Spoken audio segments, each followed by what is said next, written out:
God. Wow. Yeah, too bad. Jeez.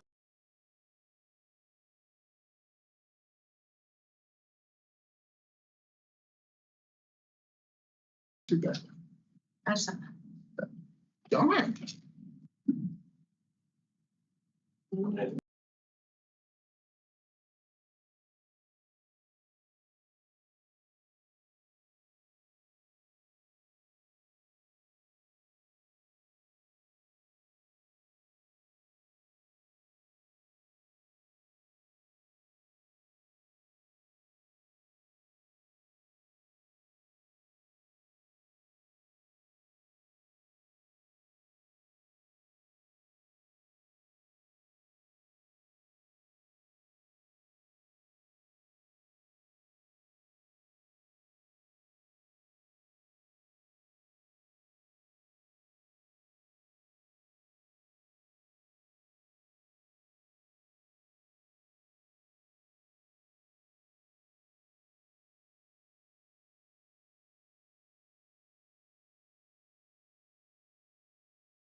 CMW.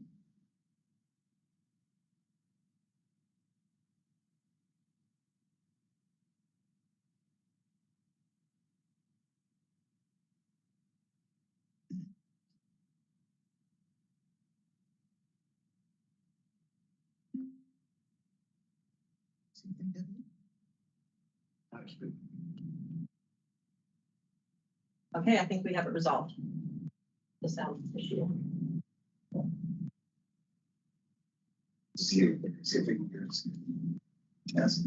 Chair Wall, we need to do a quick sound check. Can you hear us? She cannot unmute She's not herself. on mute. Oh, goodness. Okay. You know what? Okay, I think. Sean just said he can't unmute or share.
Soon.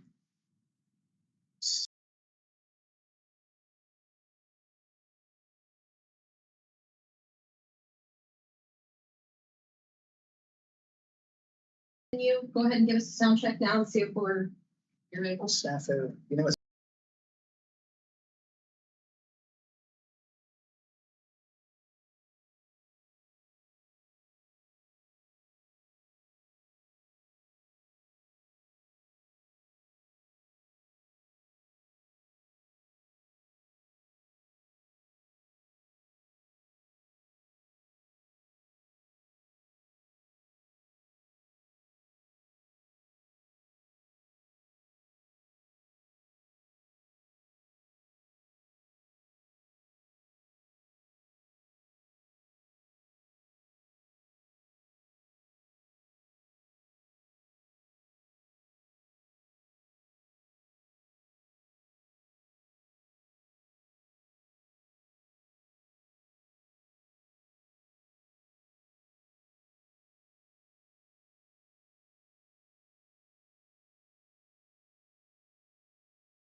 Yep. Testing as well. Can you hear me? I can. Yeah, I can. Thanks, Ken. You bet. Aaron Donald, you should be unlocked. Yep, thank you very much. Good job, Michelle. Yeah, because I'm saying, when I was looking, you can see the icons. Can you hear me? Yes. So Monica, different. you should also be Yeah. unlocked. You bet. Yes, there I must can, be a thank you. So as we move along, I'm going to continue to unlock folks.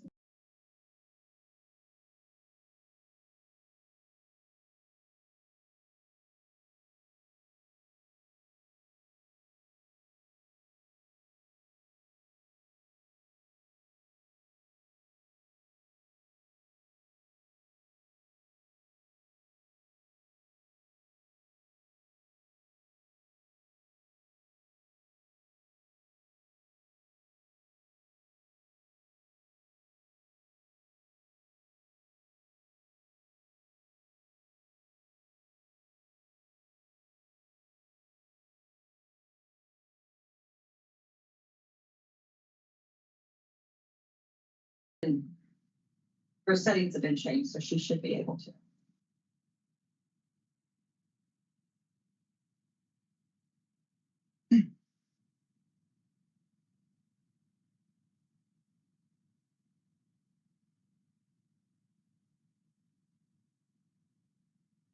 Mary says she's still locked out. Settings have been changed, so she-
Technical issues.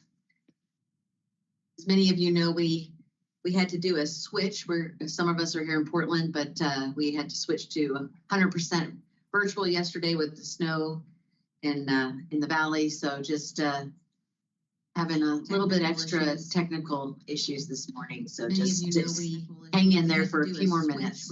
Some of us are here in Portland, but we had to switch to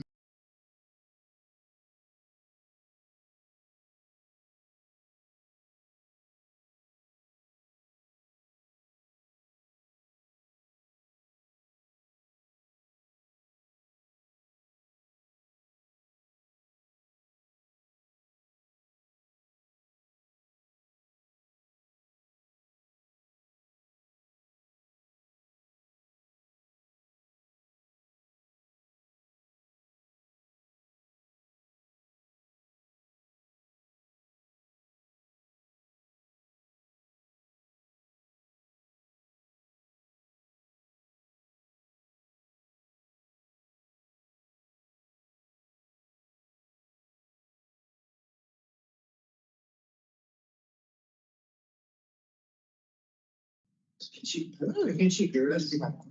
Look, I sure how feels higher. you noticed that I am. That's very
Mary, can you try that again?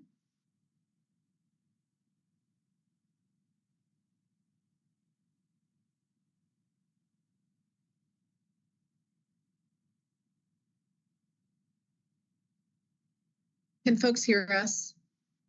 Yeah, thank you, Dawes. Yep.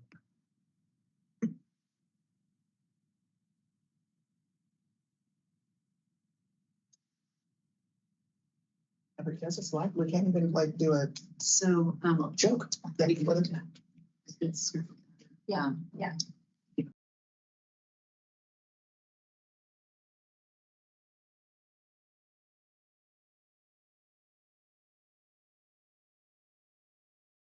We've been in text contact with Mary, and I think we're going to go ahead and start the meeting.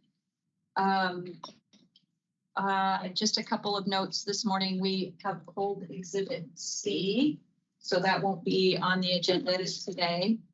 And when we get Mary back live, I know she will have incredibly thoughtful things to say about the wonderful workshop that we had yesterday here in Portland. Let's start with introducing commissioners. I am Becky Hatfield Hyde, and I hang out in Brothers and the Klamath Basin. And maybe we'll turn it over to Dallas DeFries, who's online. Good morning, everybody. I am Dallas Hall DeFries, and I'm located in Baker County. Great. And then Commissioner Lambert, will you start? Mark Labhart, so I'm sisters. Bob Spellbrink, Slides Oregon. Dr. Leslie King from here in Portland, Oregon. And you want to introduce yourself? Sure. Good morning, everyone. Debbie Colbert, Director of Fish and Wildlife.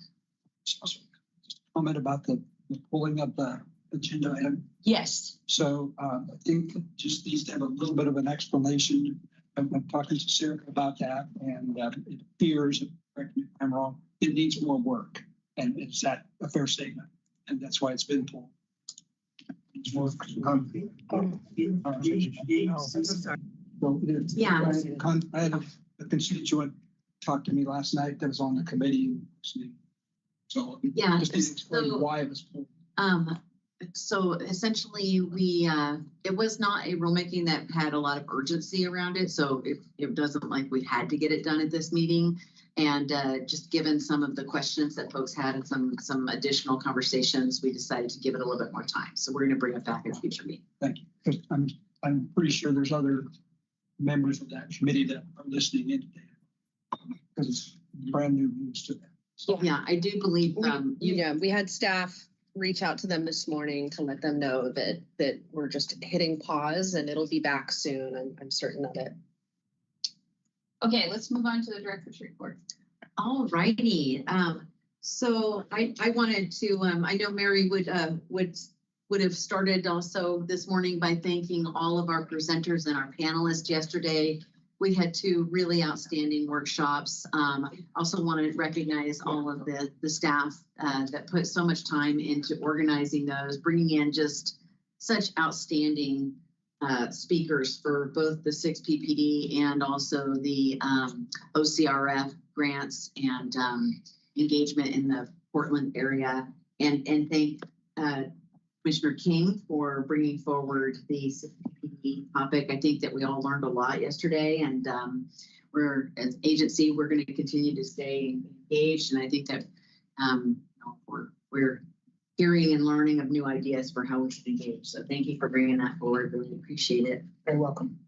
In the director's report, you have the regular field report in written form, and I really enjoy every time you have a meeting when we do these field reports, because there's so many great pieces of information that we share. You'll see in the report this go around that our staff have been really busy on a number of interesting new research efforts. One of them is an effort that we're working with the Nature Conservancy and U.S. Fish and Wildlife Service on tagging golden eagles. And so we were able in December to get several tags on birds, and we're going to be continuing that with them. You'll also see that there's some pretty cool research going on with Fisher and really trying to understand the distribution and abundance of Fisher in Oregon. So just a couple of the highlights. I also, because I know this is something of particular interest to the commission, I wanted to flag the summary on efforts related to chronic wasting disease. I was surprised and pleased to see that we've already hit just about 4,000 samples this year, which is more than last year total. And we still have 6 more months left. So we are doing really great. And in your field report, it tells you, you know, kind of some of the reasons for that is that we've added inspection stations, we've added seasonal field staff, our meat processors and taxidermists have just been outstanding partners on this. So really, really proud to see that effort, because as we all know, these surveillance efforts are really the last line of defense for us in terms of CWD in our state, and it's very important. I also wanted to, I don't know about commissioners, but I've heard the saying that a happy fisherman is a quiet fisherman. I don't know if anyone can validate that, Bob, Commissioner Spellbrink. So often I only hear about the bad times, but I did wanted to just do a shout out to the section of the report for the Ocean Salmon Columbia River program that we had the highest total salmon and steelhead angler trips in the Columbia River since totaling more than 380,000 angler trips in 2024. That's the highest since 2016. That a number of our runs exceeded forecasted levels. Commercial landings were above the 10-year averages. So just wanted to note that there's some good news. And then lastly, I just wanted to, not from the field report, but just note that we're really excited to be a part of the 50th anniversary of the Pacific Northwest Sportsman Show that's happening this week. It's also the 50th anniversary this year of our agency being a combined fish and wildlife agency. So it was great timing for us to celebrate our anniversaries together, and just thank the sports show for all of their support, creativity, and our staff that just have gone above and beyond in terms of the high quality lectures, talks that we're giving, the extremely expanded opportunities and engagements that we're hosting as part of these shows this year, and just want to acknowledge staff for all their work on that. So that is my director's report. Vice Chair, if it's okay, we could go ahead to the expenditure report unless there were questions. Sounds good. If there's no questions, let's keep moving. Becky, can you hear me? Hey. Yes, yeah. Just want to check. All right, Chair Wall, Thank could you hear us? And I was hoping that you would expand for a minute on the wonderful workshops we had yesterday, because I knew you would have notes on that. Thank you. I heard you and I did. And so I would love to take just a couple of minutes to talk about those workshops that we did. Thank you for mentioning them and describing them. I thought that the discussions were heartening, informative, and even eye-opening, and do want to thank Commissioner King for highlighting the 2 topics on the 6-ppd quinone, which some people call tire dust, that's exceptionally toxic to coho. I thought it was important that we heard that the vegetation between the source of the 6-ppd and surface water does a tremendous amount to help and filters out multiple other contaminants. So it was great to see the connections that people were making. And I thought it was important that we identified some intersections between our work, especially our spawning surveys, and the work that all the other organizations and agencies are doing. So I thought it was a great set of speakers and presentations and discussions. On the OCRF grantees, I did want to mention one thing that I meant to do yesterday and forgot to do, and that is thank Commissioner Labhart for his forever ongoing passion about OCRF and his work to support OCRF. There were, I think the takeaway for me, at least from the OCRF hearing from the grantees, was the value of the grants to them and the deeply valuable work they're doing to support people, especially youth. And it was getting youth engaged in and knowing about our natural systems. And there was one quote that I thought was particularly useful or outish, if you will, which is not a word, but it gets the point across. Mauricio talked about it's not just that there are people not at the table, but that it's often hard to know the table is even there. And OCRF, it turns out, is one of those important tables, and having this program has broadened the constituents that we're working with. So it was pretty remarkable for that.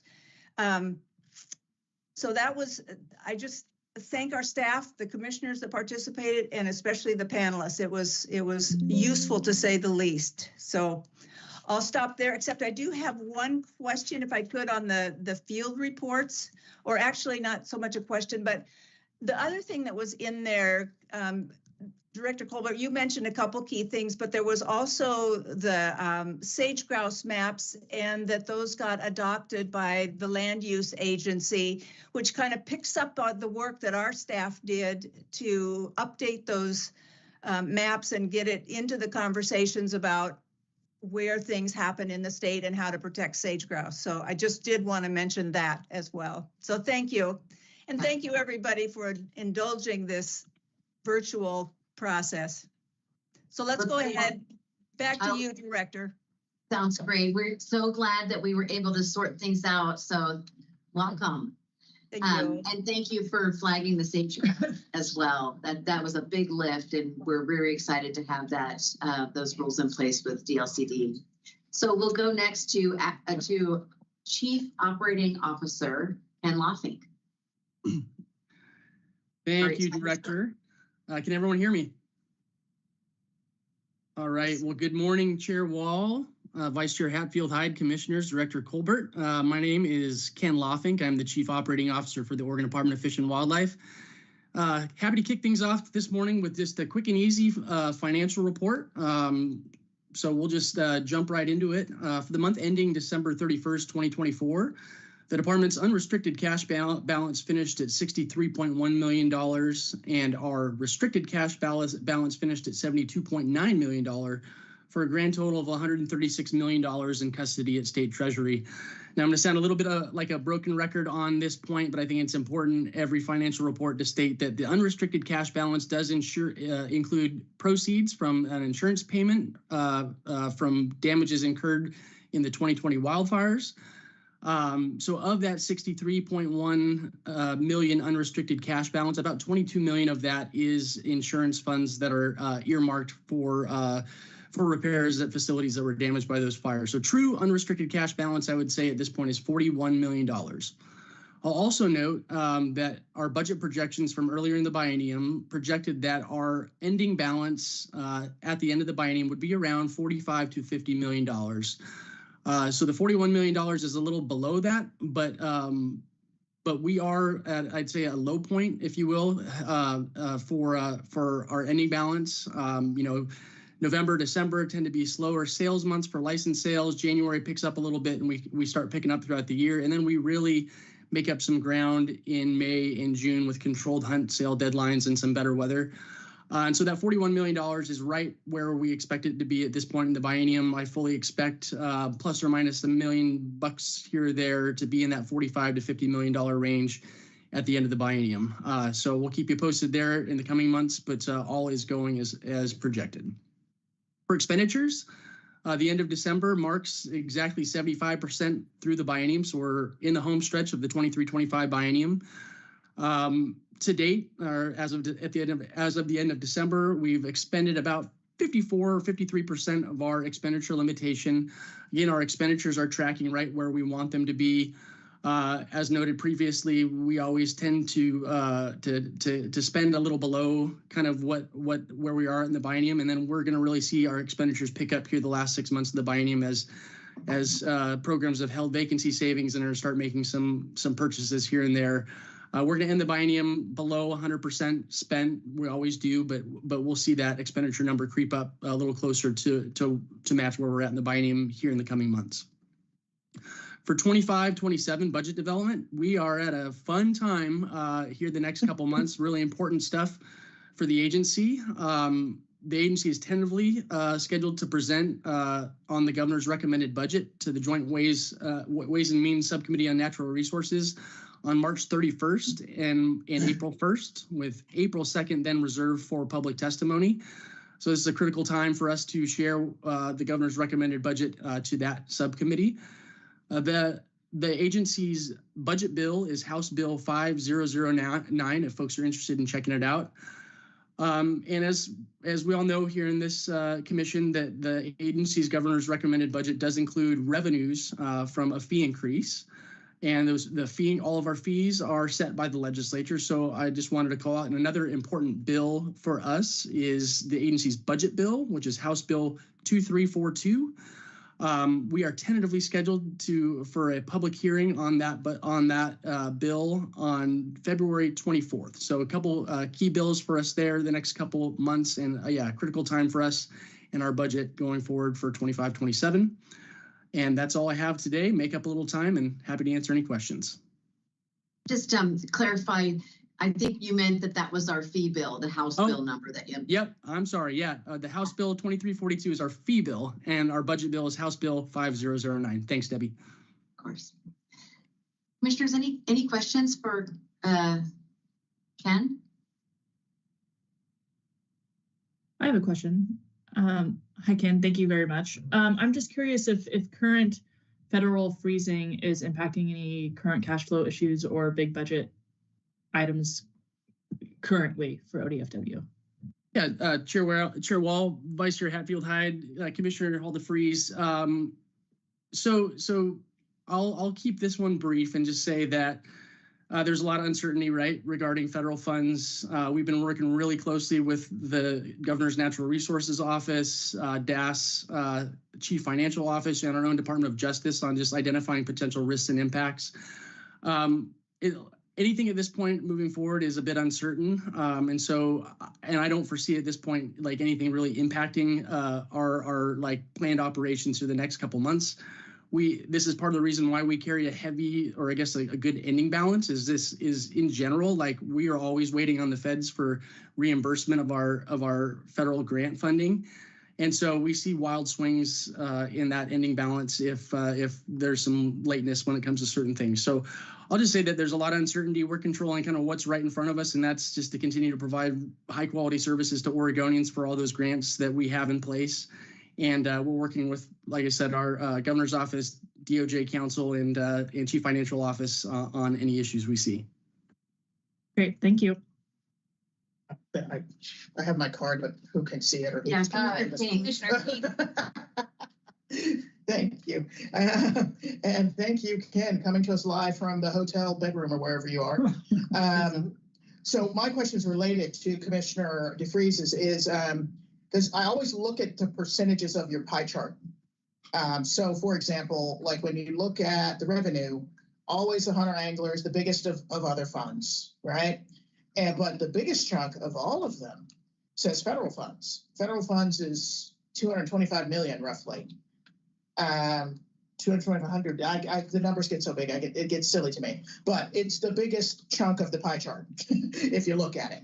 And so my question is related to Commissioner DeFreeze's is sort of like, I get it that it's uncertainty, but can we really explain it's bigger than this non-federal grant as all these other ones, but like, for example, if kind of half of this revenue goes away, if you look at it, just by looking at it roughly, it's at least a third. Like, kind of what does that mean? Like, because, for example, as a doctor, I've been living through, like, with these federal freezes and you couldn't access the Medicaid portal and all of that chaos. Like, does that kind of chaos come to ODFW? Is kind of what I'm sort of trying to glean. Yeah, Chair Wall, Vice Chair Hatfield-Hyde, Commissioner King.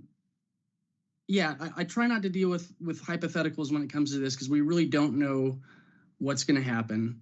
I don't want to speculate, but yes, I mean, we are working again closely with various folks on the topic because it is of high concern. A large portion of our budget is federal funds. So if there is an interruption in cash flow from those federal funds, or if federal contracts are ended, I mean, that would be a major issue for ODFW.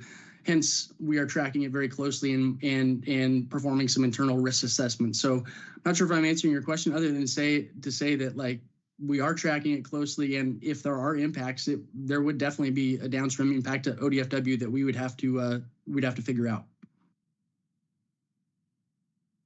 Yeah, I guess, is there any way, it's probably, I don't know if you can't do it right now in real time today, but can you give us, is like some sort of, I guess people are looking for some sort of example. We know that there'll be impacts, like what will shut? Like, for example, when the federal funding freeze happened to us and they shut NIH, they shut the, like I can tell you, people were kicked out of clinical trials with implanted devices.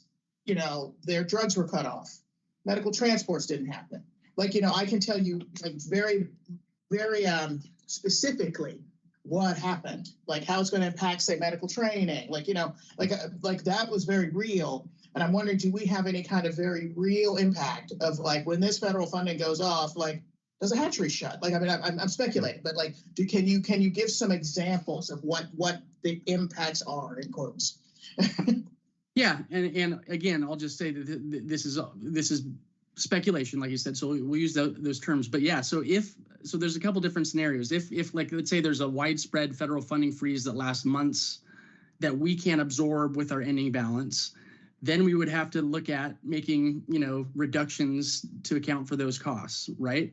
The next scenario would be like, if we are notified that, like, we are no longer going to continue with X federal grant, I mean, we would have to work on reductions associated with whatever that grant funds, whether it be internal programming, could be hatcheries. We have lots of hatcheries that are funded by federal funds.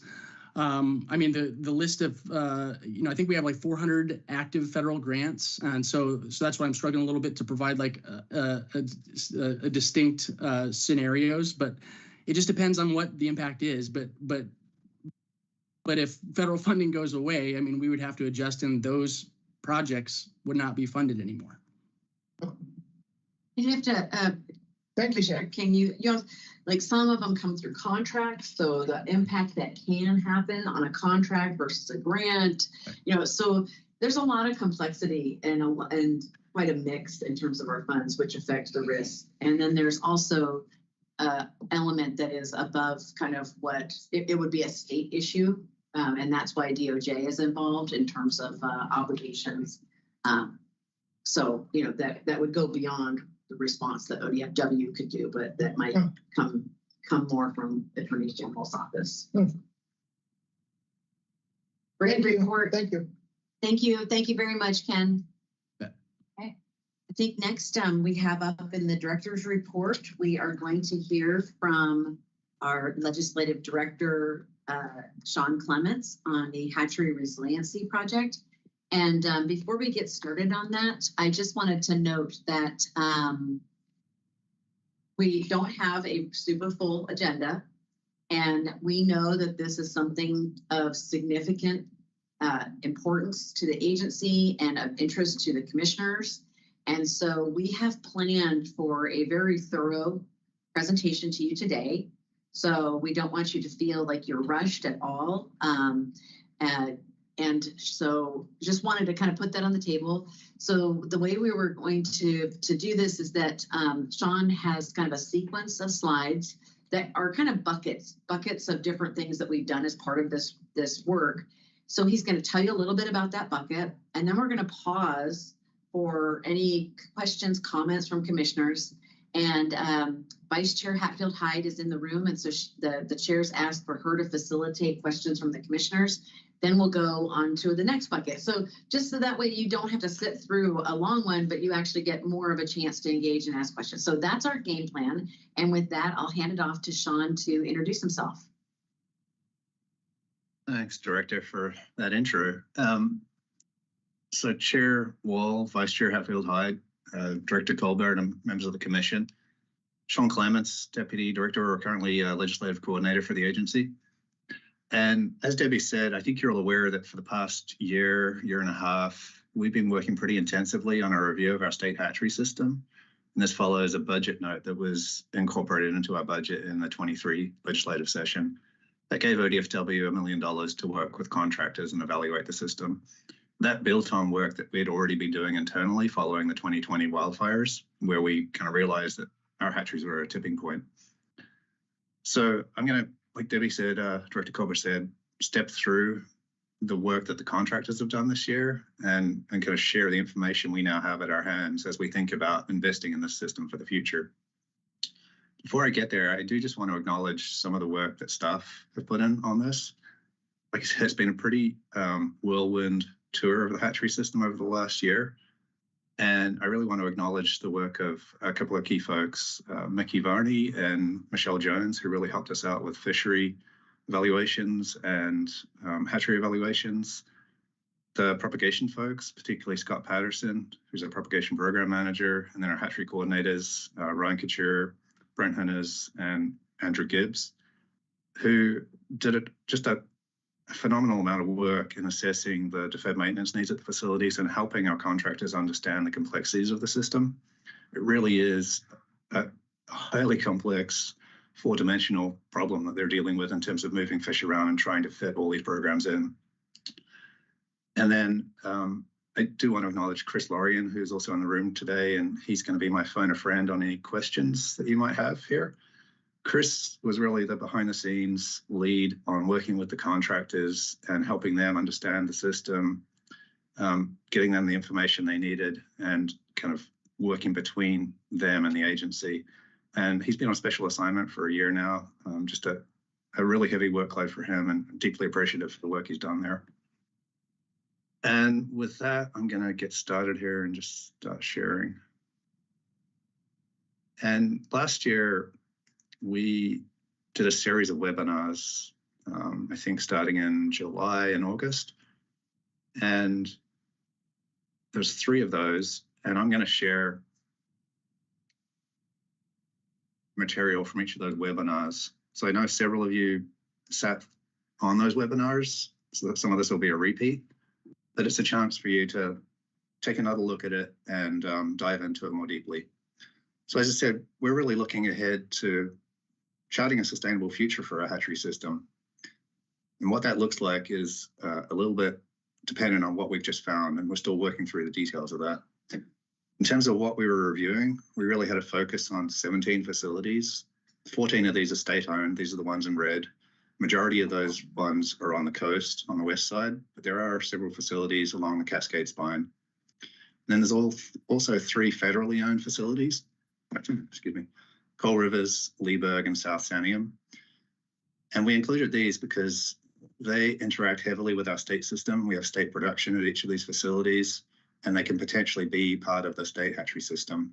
They already are, and they can potentially play a larger role. So that's what the focus was on here. Just a little background on these state hatcheries. So we began building these way back in the early 1900s. You'll see a big block of hatcheries being built between like 1918 and 1940. And then we had another block that was built around the 1960s, 70s. So a lot of these facilities have their origins over 100 years ago, 50 to 100 years ago.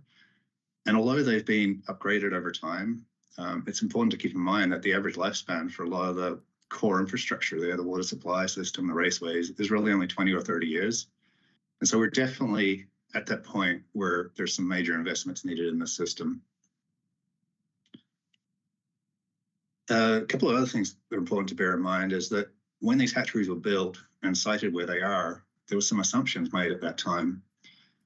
The 3 important ones are that they were being put in places where there was going to be a stable environment, being abundant water and cool temperatures.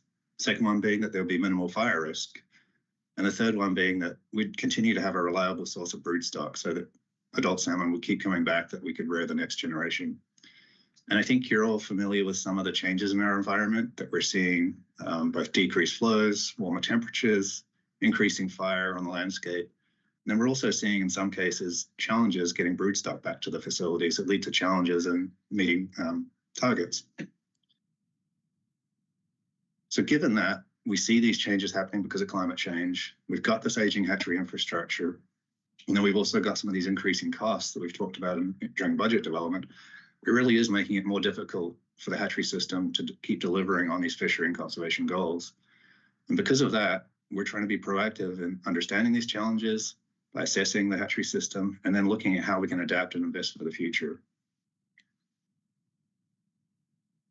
And that's where the legislative budget note comes in. It really provided some horsepower for us to work with third-party contractors to understand the economics, the climate vulnerability, and the current state of the system in a way that would have taken us a lot longer using internal resources only. So we're going to step through several of the contracts that provided information on these three factors. I think in total, we issued about 7 or 8 contracts. Some of them were very large, some of them were quite small. We're going to cover the high points from each of those. One of the first ones that we laid out was to Four Peaks Environmental, which is a firm out of Washington. And the purpose of that contract was to understand what the future need for the hatchery system might be, because what you build should be driven by what you think the future need is going to be. And so the contractor looked at this in a couple of ways. There was really 3 factors they looked at. One was wildfish status. And so the need for hatcheries is really inextricably linked to the wildfish status. In some cases, wildfish are doing poorly and you might need to have conservation programs, supplementation. They might be extirpated and you might be looking to reintroduce into that area using hatchery brood. In other cases, the wild populations are not sufficiently healthy enough to support the demand for harvest. On the coast, for example, we're lucky that our fall Chinook populations are in relatively good shape and they can support up to 80% of the harvest that we have out there. But that's not the case in basins like the Columbia or the Willamette, where the wild populations are depressed and cannot support that harvest. The other factor that they looked at is whether there's ongoing or new habitat impacts. And so you'll see next up, there are a lot of mitigation programs in the state. And that's because we have dams that have cut off access to high quality habitat. And because of that, we've had impacts on fisheries. So the federal government is mitigating for those impacts. And then the third factor they looked at is angler demand. So do we have an expectation that there's going to continue to be demand for the trout and salmon steelhead that we're providing? So when Four Peaks looked at angler demand, the takeaway there was that participation is steady. So total sales have been relatively steady at around 600,000. But potentially we do see some shifting preferences. And that's really looking at a slight decline in tag sales for salmon steelhead. Contractors weren't able to determine whether that's a shifting preference for societal purposes, people shifting to trout or warm water, for example, or whether it's because some of the poor returns we've had for salmon steelhead in the last decade or so during these poor ocean conditions have really led people to switch to trout or warm water. So the underlying cause isn't really well known, but we do see that trend in our data. I'm going to spend a little bit of time here talking about the different program types we have, because again, this links back to wildfish status and the habitat impacts from dams, etc. So we have 3 types of programs generally: harvest augmentation, which is those programs that are put in place where the wildfish populations alone cannot sustain harvest demand, but there's no conservation issue otherwise. And there's mitigation, and this is examples like the Willamette, the High Head dams, the Snake Columbia dams, and down the Rogue South Coast, Lost Creek Dam. Those dams have cut off access or are impacting populations, and so the federal government, generally the federal government, is mitigating for those lost fishery opportunities. There's one mitigation program in Deschutes with the Round Butte project through PGE. And then there's conservation programs which are put in place where we're trying to either reintroduce salmon steelhead areas where they've been extirpated, or we're trying to supplement wild populations while we take care of habitat issues or other limiting factors. So you see, there's actually quite a lot of mitigation programs in the state. The Snake River, those programs are generally all mitigation programs. Lower Columbia River, half of those programs are mitigation. Same with Mid-Columbia and Upper Willamette, and then Rogue South Coast. So that ties in again, or will tie in again in the following slides to whether there's ongoing need for that mitigation or an expectation of that. And then there are some conservation programs. You'll see in the Lower Columbia there, we have a chum conservation program where we're trying to reintroduce chum to the Lower Columbia.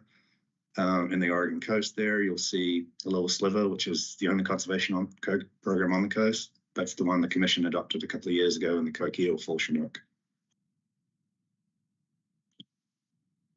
So the contractors looked at these three factors: wildfish status, which is based on an analysis of state conservation management plans and federal ESA plans. And then I looked at a couple of climate vulnerability assessments, one from Crozier and another from Wade, and also our analysis in the Rogue South Coast to determine how might climate change impact those stocks going forward.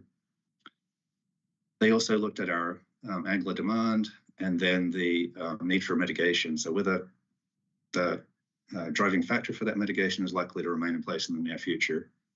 And they put it into this matrix, and really it's kind of a yes, no, undetermined categorical answer. And so for example, in the Snake River, I'm just going to give you a couple of examples here. In the Snake River SMU, there are mitigation programs in place for fall Chinook, spring summer Chinook, and steelhead as a result of the impact of the hydro system. And because it's likely that hydro system is going to be in place for the foreseeable future, there's going to be an ongoing need for that mitigation program.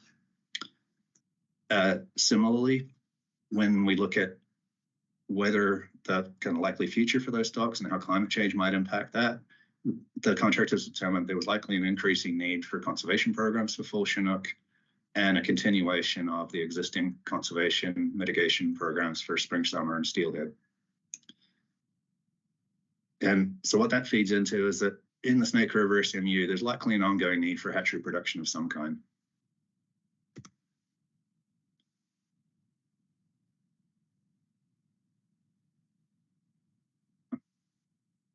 There we go. Another example I'm going to share here is with the Oregon coast.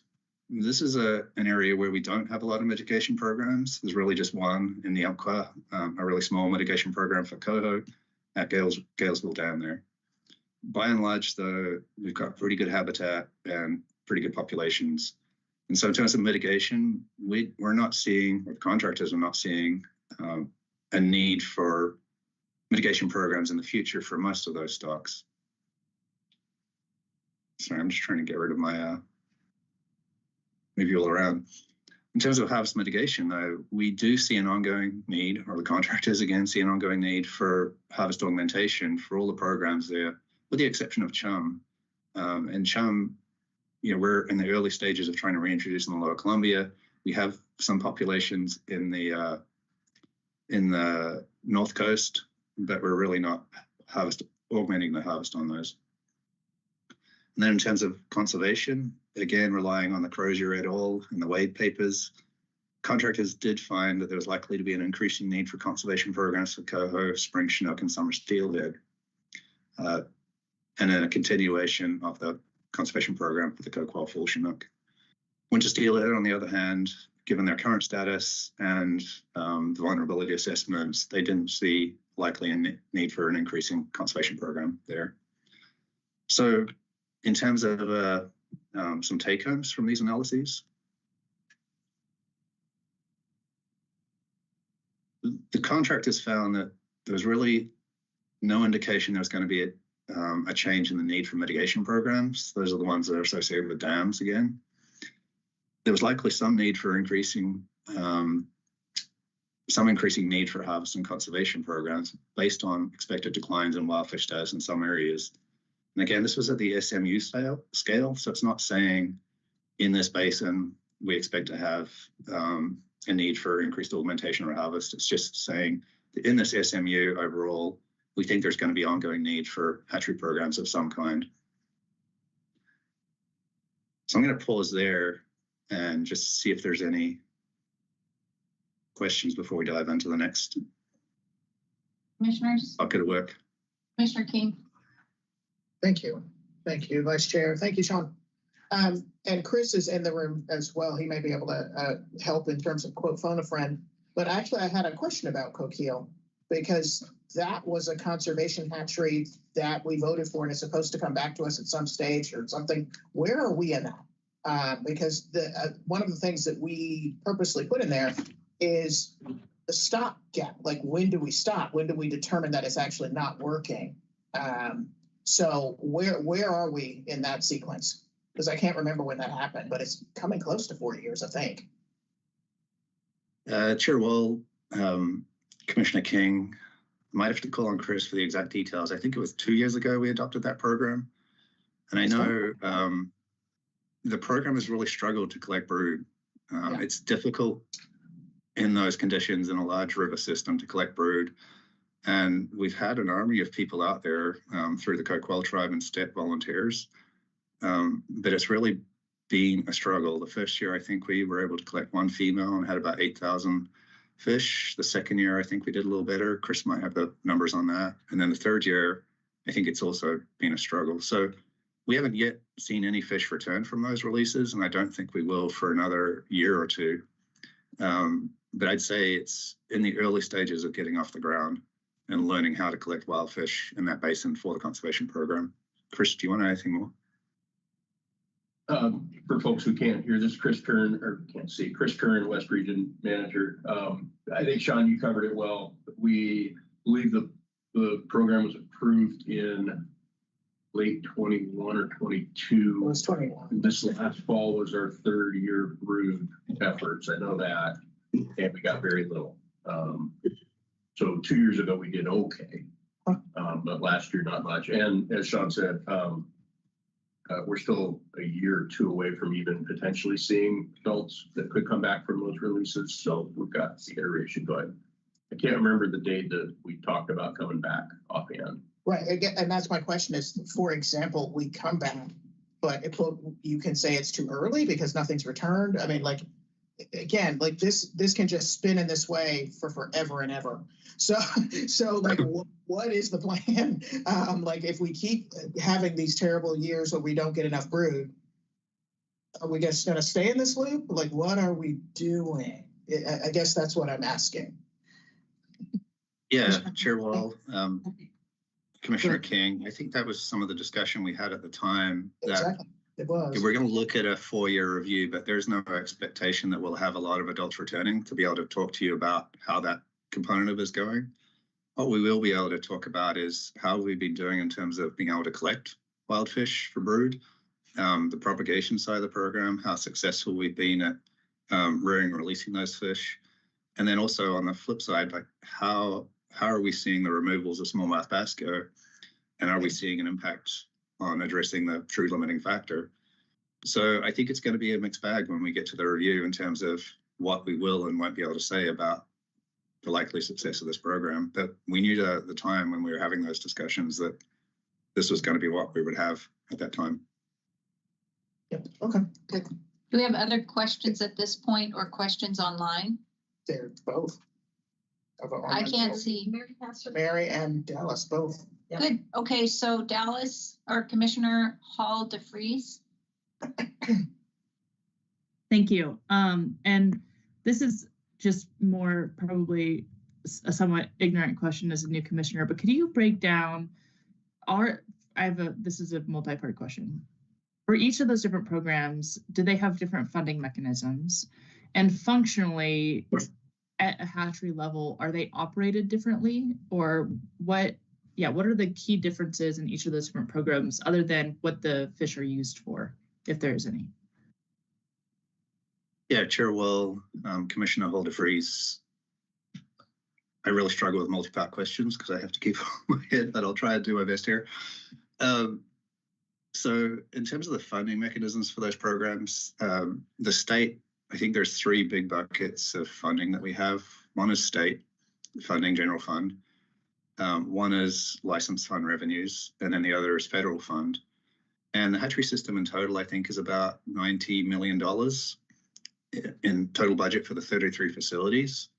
The federal fund makes up I'm not sure the exact percentage, but it's close to 70% of that. And general fund and license fund are a lot smaller. So state hatcheries, those ones in red you saw on the map, are generally funded by license and general funds. The other federal facilities that largely weren't on that map are federal funds. So think all the ones up where you live, all the ones along Columbia Basin, the Willamette, and then down in the Rogue, they're all federally funded.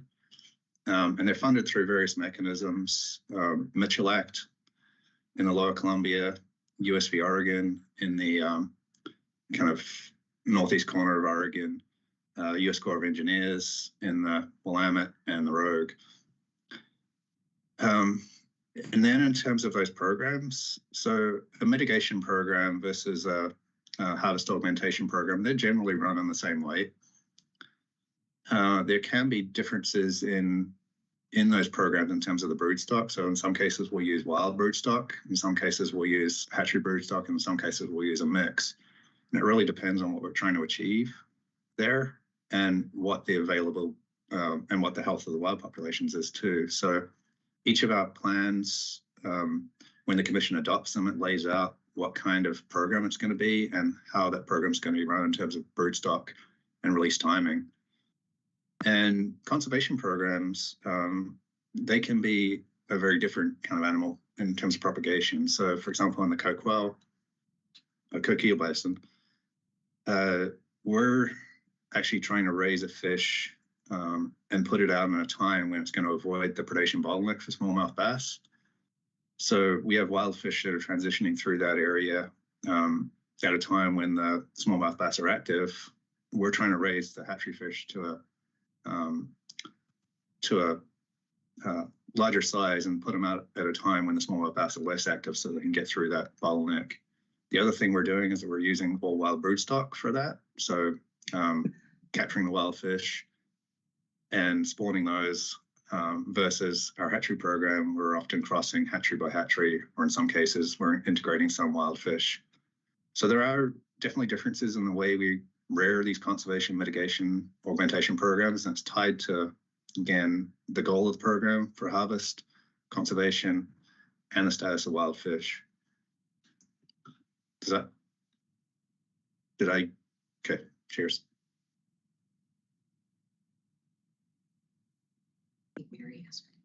Commissioner Hall-DeRee, did that answer your question?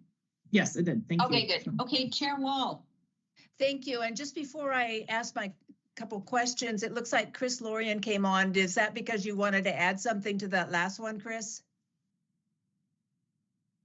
Thanks, Chair Wall. Commissioners, my name is Chris Lorian. I'm the Native Fish Conservation Coordinator in Fish Division. And as Sean mentioned, I've been helping out with this project. I did just want to add one thing to Sean's comments, which I think covered it well, but the total budget for all the hatchery system is around $44 million on an annualized basis in the last biennium. So it's a substantial sum of quite a bit larger than, and the state hatchery portion of that is around 13 million, but the overall system is around 44 when we look on an annualized basis. Thank you. Sean, thanks for the way you set this report up so that we can ask our questions in between. It's helpful, I think. Will you say more about the vulnerability analysis, the climate change vulnerability analysis, and the two specifics that would be helpful to hear more on are, could you talk about the vulnerability assessment about where we'll have water, where water will continue to be available, and also where areas are in good shape for habitat, which is critical for both hatchery and wild fish. So if you could talk about our analysis, our climate vulnerability on those two areas, where we'll continue to have water or where we hope and think we will continue to have water, and also where the habitat is in relatively good shape. So that we can invest in those areas, and those are the areas we've talked about prioritizing under a climate change resiliency regime.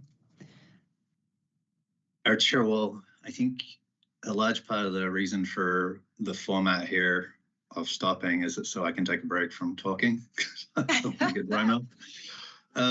But that said, I'll answer that question in a couple of ways.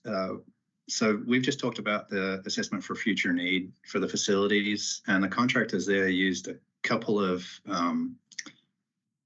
published papers looking at climate vulnerability of the wild fish stocks. And they used that to try and understand what the likely trajectory was for those wild stocks in those areas so that they could understand whether there was going to be a need, increasing or decreasing need for either harvest augmentation or conservation. And so I think the two that they relied on, Chris can correct me if I'm wrong, is a paper by Crozier et al., which was, she's a NOAA scientist, and then a paper by Wade. I forget where that author is from. And then a third one was the analysis that we all did in the Rogue South Coast area, which you saw a few years ago when we adopted the Rogue South Coast plan. And in that plan, we really borrowed heavily from the methods of Crozier in terms of how we conducted our assessment.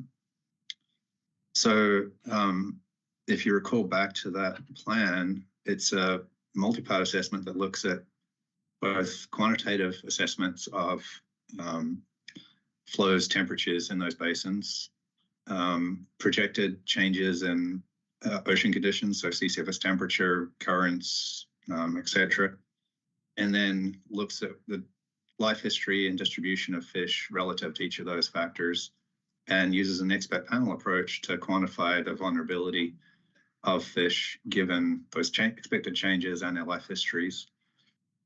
And so the contractors took that result, layered it onto what we already know about the status of those fish from our plans and from federal government plans, and said, here's how they are now, and here's how they're likely to be in the future, given what those papers assessed in terms of habitat changes. So that's how the future need was derived. The other piece I think you're looking for is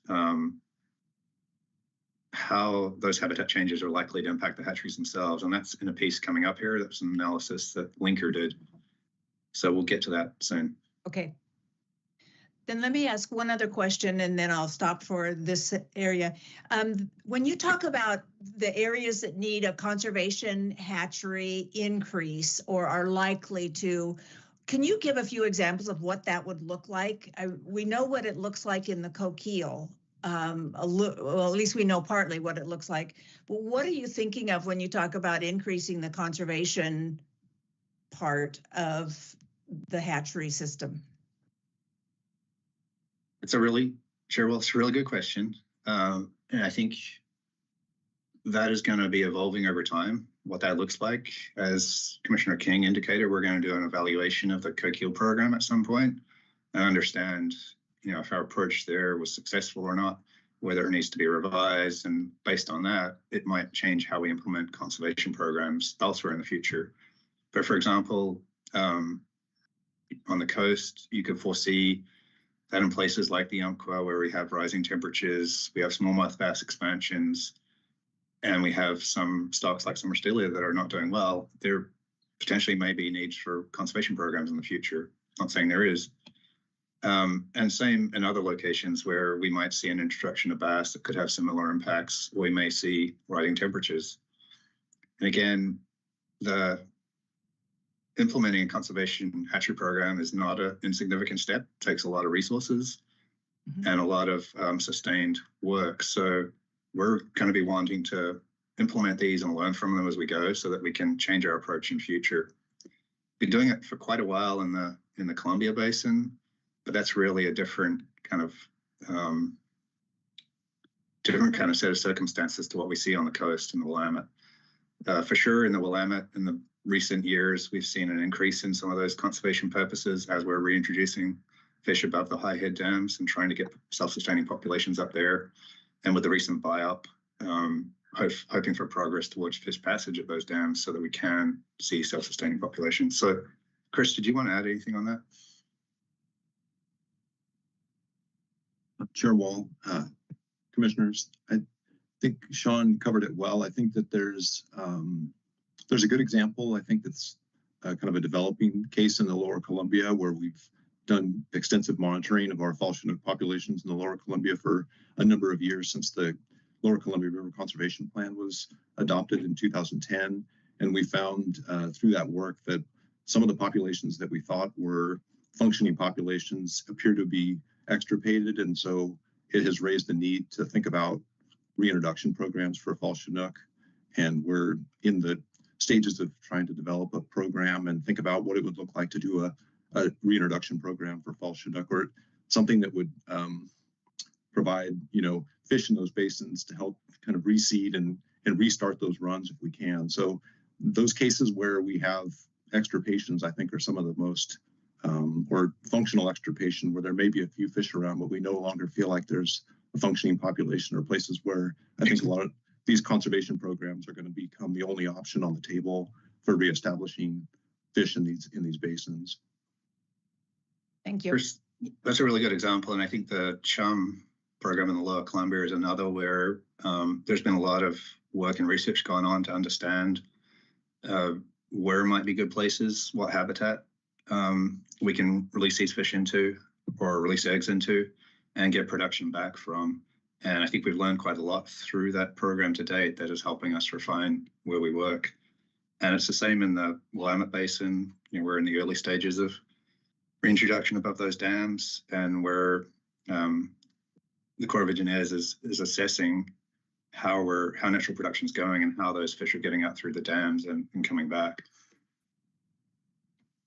Thank you. That helps. All right. Anybody else comments at this point, or should we move on? Okay. Thanks. Let's go, Sean. Okay.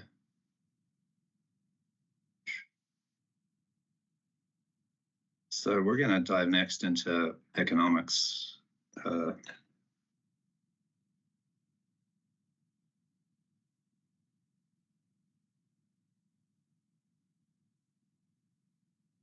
So this is a contract that was laid out to the research group, which is a firm based in Corvallis here. They've done a lot of work across the Northwest on hatchery economics, so they have a really good understanding, and we were fortunate to secure their services.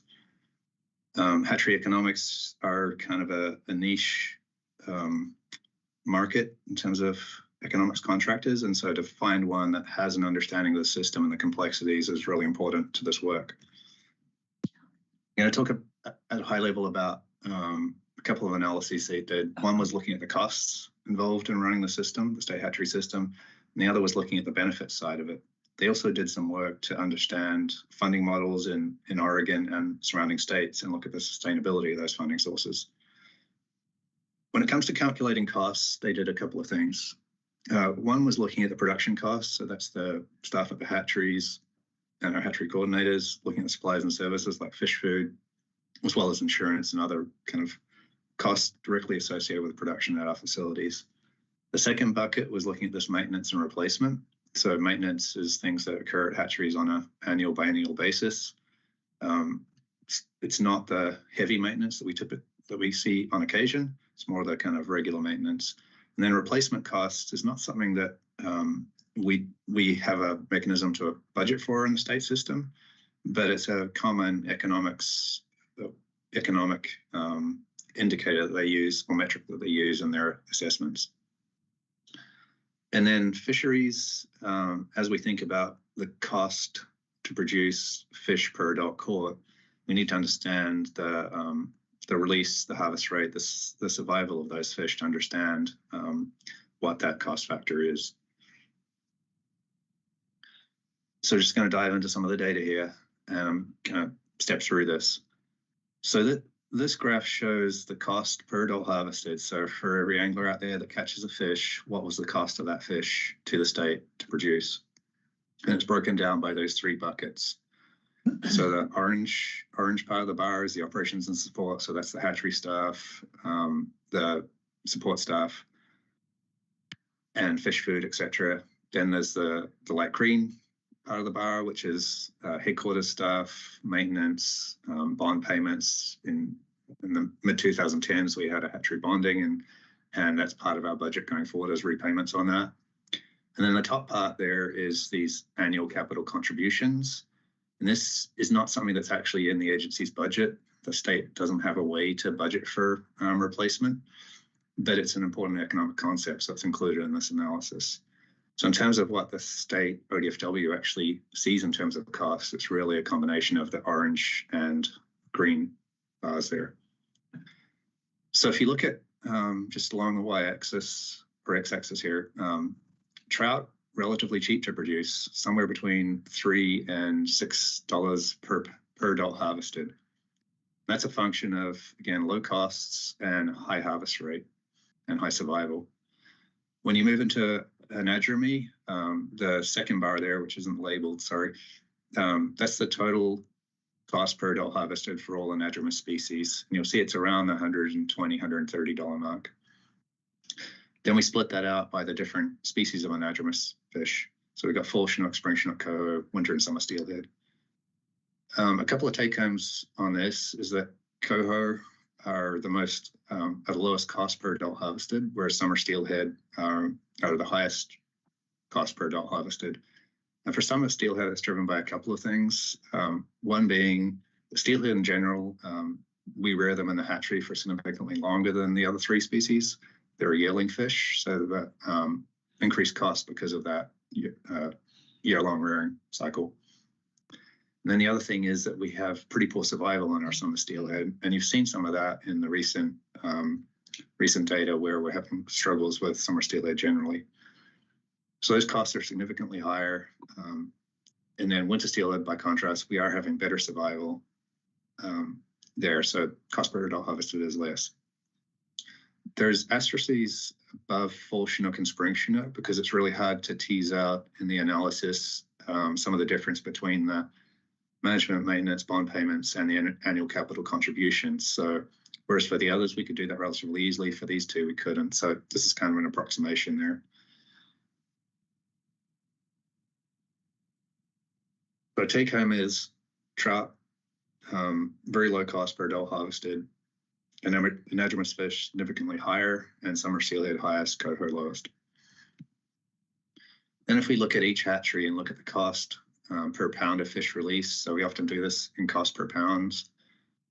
Hatcheries often do their inventory in terms of pounds of fish, and so it's a convenient metric. So we're looking here on the left side of the graph, Roaring River through Wizard Falls River. Those are primarily trout producing facilities.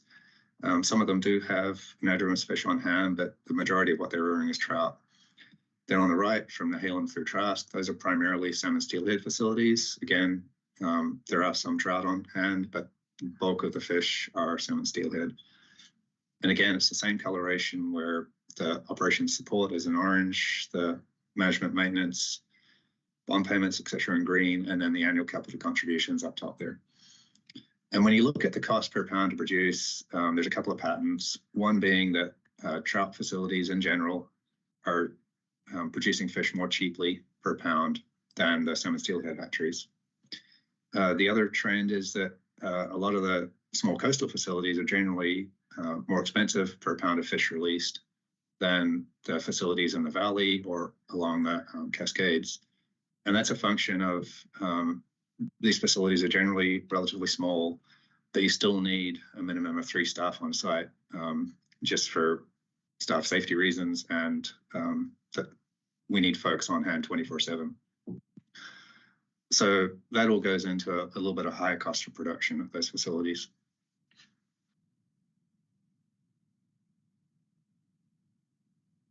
So that's the cost side of things. And I'm going to talk a little bit now about the benefit side of things. And there's 2 measures that the contractor used here, one being economic impact and the other being cost benefit. When you think about economic impact, it's measuring the financial activity associated with those fisheries and visits to our hatcheries. And it's a pretty common economic concept whereby for every dollar that's spent at our hatchery facilities, that dollar is spent on something that then has trickle-down effects throughout the economy. And there was one important sideboard that we put on this analysis that we really wanted to understand the economic impact and the benefits within Oregon. So oftentimes when money is spent on the hatchery system or on fishing and fisheries, some of that money transfers out of Oregon. For example, when an angler buys gas at a gas station, a portion of that money goes to the owners who may be in Oregon, a portion goes to staff who spend money in Oregon, but a large portion of that also goes out of state. And so we were only tracking, or the economists are only tracking the portion that's accruing in Oregon. And so it'll be smaller than some of the economic impacts you see when you look at the global economic impact of the system. And then cost benefit analysis, again, another common method of analyzing benefits associated with the hatchery system. And that's looking at a more qualitative, if you will, concept where it's measuring willingness to pay. This is a non-market commodity. There isn't competition for it. So oftentimes you'll find that there is higher willingness to pay than what is actually charged. We'll get into that a little bit more here soon. So when we look at the regional economic impact from the fisheries, from the hatchery visitors and hatchery operations, it totals up to about 55.5 million in Oregon. So again, this is money that's staying in Oregon from that investment. And I think as Chris mentioned, this is annual economic benefit, economic impact. Chris mentioned there's about 13 million, was it, Chris, in the state that the state is spending on this system. So for $30 million investment, we're generating $55.5 million in economic impact. The large portion of that is from the trout production, which is about 46% of that economic impact. Salmon steelhead production accounts for almost a quarter of that economic impact, and then hatchery operations and hatchery visitors make up the other little over a quarter. So a couple of key take-homes here is that it is providing a significant economic impact to the state. A large portion of that is derived from trout. It's also generating a significant number of jobs, both hatchery staff and then the kind of economic trickle-down impacts to the local economies. Just want to dive in a little bit on that sector of salmon steelhead. And when we look at that, a couple of things of note, that it's generating $13.7 million in economic impact. 13 million of that, so the vast majority of that is from inland fisheries. The ocean portion of that impact is really small when it comes to our state hatcheries. And of those species, winter steelhead are generating the vast majority of that economic impact, about 46%.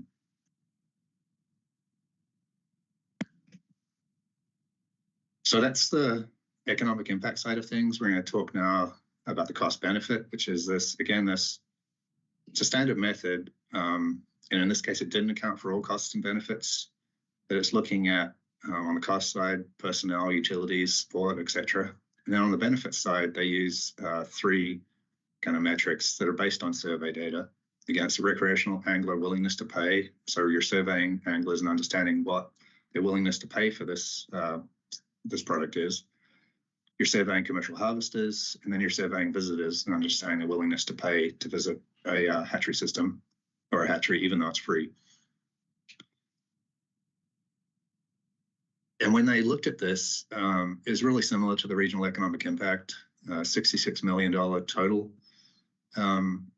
net economic value. When you subtract the costs out of that and get the net benefit, it's 50 million to the state, which is really close to the 55.5 million we saw for the regional economic impact. And again, not surprising that trout make up the majority of that net benefit. Anadromous are about a little over twice, for trout are a little higher than twice the anadromous total. And this is a function of a couple of things. Again, trout, cheaper to produce, they survive at a higher rate, and they're caught at a higher rate than anadromous species. When we look at the anadromous species individually, again, a couple of patterns emerge in that winter steelhead have the highest net benefit, and remember back that they had some of the lowest costs as well. And summer steelhead were of note in that they were the only species that the state's rearing that has a net negative net benefit of overall minus 217,000. Again, that's a function of higher costs, lower survival, and lower catch rates for summer steelhead. So some definite differences among the species. And when we look at visitors, our hatcheries are actually generating a pretty significant net benefit to the state just by having visitors come and spend money associated with their visit to the hatcheries. When we look at net benefits by hatchery, again, we've got on the left side here, primarily trout producing facilities from Wizard Falls to LC. And then on the right, primarily salmon steelhead facilities from Cedar Creek through to Elk River.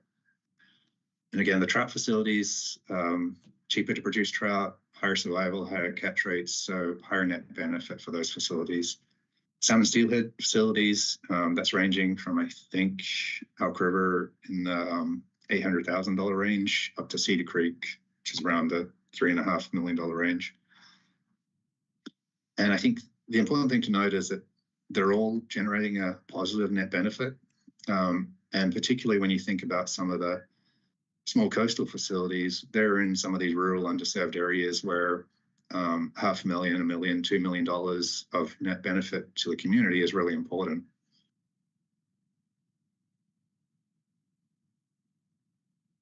So the take homes here for their analysis is that the state system is providing a significant benefit to the state and rural communities. I think it's no surprise that trout stocking programs are generating the majority of that benefit. When you think about anadromous programs, winter steelhead have the highest impact, and summer steelhead programs are really not cost effective. And then the other take home is that some of these smaller coastal facilities are less cost effective, but as I said, they're still generating a positive net benefit. So I'm going to pause there again, and we can talk about the economic analysis. Great. Okay. Commissioners. Commissioner King. Thank you, Chair, or Vice Chair, excuse me. Thank you, Sean. It was a few slides back, but it was the bar graph that was showing the differences. It was like the blue on the top and then the orange at the bottom. Do you know what I'm talking about? What were those categories again? Yeah, let me go back to it. Because I'm wondering why different facilities had different percentages, I guess. Yeah, it's that one. It could be that one or the other one that looked very similar. What I'm looking at is Rock Creek. I think it's Rock Creek. Why is that light blue so different than all the other ones? So the management, maintenance, and bond payments. Like, what's making them different is, I guess, what I'm saying. Yeah. I'll tell you what I think, and then I'm going to find a friend. But when we had a bond issued in I think it was around 2015 or so, $10 million bond, and a significant portion of that was spent at Rock Creek, I believe. So there could be a large portion of repayments on those bonds, and also some significant maintenance during that period. But Chris, do you want to bail me out here? Lorian or Kern? Which Chris? Lorian. Lorian, yeah. Yeah, there's lots of Chris's. Chair Wall, Commissioner King, yeah, it's a good question, and an important piece of the Rock Creek costs here are that those fixed costs that are in that light blue include also some insurance payments. So there's the thing Sean mentioned, and also related to the fire and the resulting insurance settlement. There's some other costs associated with that are also accruing to Rock Creek. So all those things together are why that blue bar is so high for Rock Creek compared to the other hatcheries relative to the operations and support cost. Thank you. And is anything happening at Rock Creek now? Because that burned to the ground, right? During the Archer Creek. Like, Rock Creek is no more, as I understand it. Chair Wall, Commissioner King, the hatchery has been operating at a reduced level since the fire. A lot of the production has been sent out, so a lot of the production is being reared at either Coal Rivers or Elk River. And we're bringing fish back. The spring Chinook are brought back for acclimation and release. There's still some trout on site at certain times of the year, but it's a really minimal staff presence and a pretty minimal operation. And part of what we've been having conversations for the last few years about what to do at Rock Creek, and I think we're nearing in on what final recommendations might be. But it has been dependent on understanding what the insurance payout was likely to be and what the FEMA payout was likely to be, because until you know what your dollar amount is, it's really hard to know what you can afford to build. And so we just got the insurance payments. Was it 2024? I think you've seen those in the budget reports all the way along. So we know that we have $17 million in insurance payment to invest in something at Rock Creek site or replacing the functionality of Rock Creek elsewhere. And then FEMA, we know that they'll pay up to 90%, likely for placing functionality, but until we generate some engineering designs, we don't actually know what the FEMA reimbursement might be. So we're still working through what we might do at Rock Creek, but I expect in the coming months we'll solidify that and have a plan to move forward. But a lot of it has been wanting to understand how Rock Creek fits in with the Southwest system as a whole, with Bandon, with Elk River, and with Coal Rivers, and put in place something that's going to work for the Southwest. Great, thank you. Anybody else in this room wanting to weigh in? No. And online, I do not see, I see Chair Wall, but I don't know if Commissioner Hall DeVries has a question. Nope. Okay, I see you're very small from where I'm looking at you. You look like a postage stamp. All right, Chair Wall. Thank you. And there's a lot of information packed in here, so thank you for that, Sean. On that same slide that we were just looking at on either of those, on the pounds, you know, the cost per pound or the cost per adult released, did you say that you did include the capital, you estimated the capital, how it would get spread across the capital contributions? Did you say you did include it in the price that you estimated, or you did not? I know it shows on there, but was it included? Sure, well, it is part of the analysis that the economists did. So the figures in their report and the figures on those graphs do include capital contribution. Difference is that the state has no budget mechanism to actually account for those. And so when we do our biennial budget, we have budget boxes for staff, for SNS, for bond payments, for insurance, etc. But there is no place in our budget for deferred depreciation and replacement costs. So it's an important economic concept, but it doesn't match well with the state budget system. Thank you. That's real helpful. The other question I have is, and I think that you have talked about this before, we are looking in this economic analysis at the cost and the benefit of hatcheries in that across the system. And it's very useful to see what those are.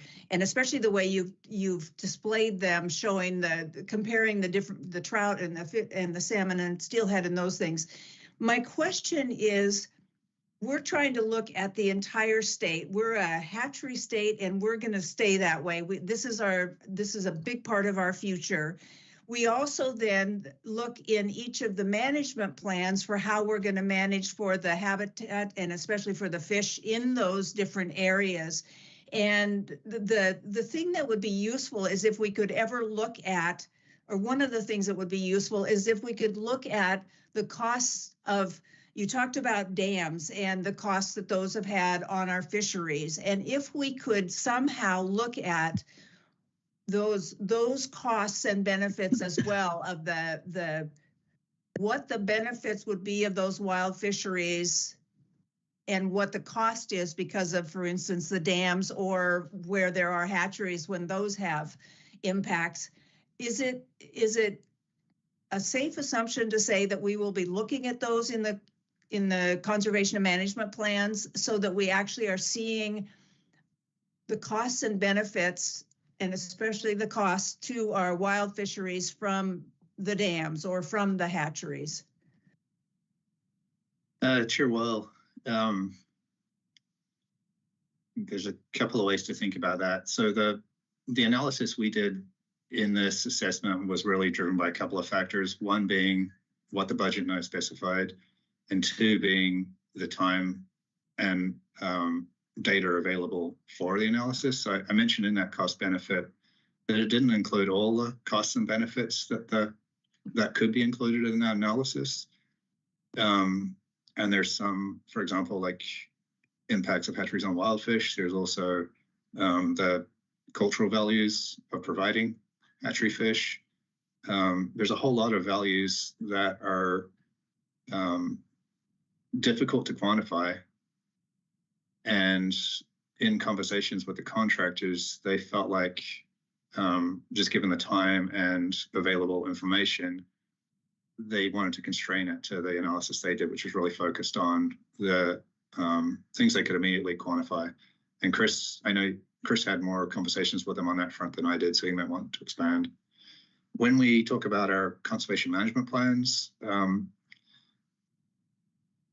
today we haven't looked at the cost benefit of certain actions. Our plans are really set up under the Native Fish Conservation Policy to look at what the limiting factors are and identify management actions that can address those limiting factors and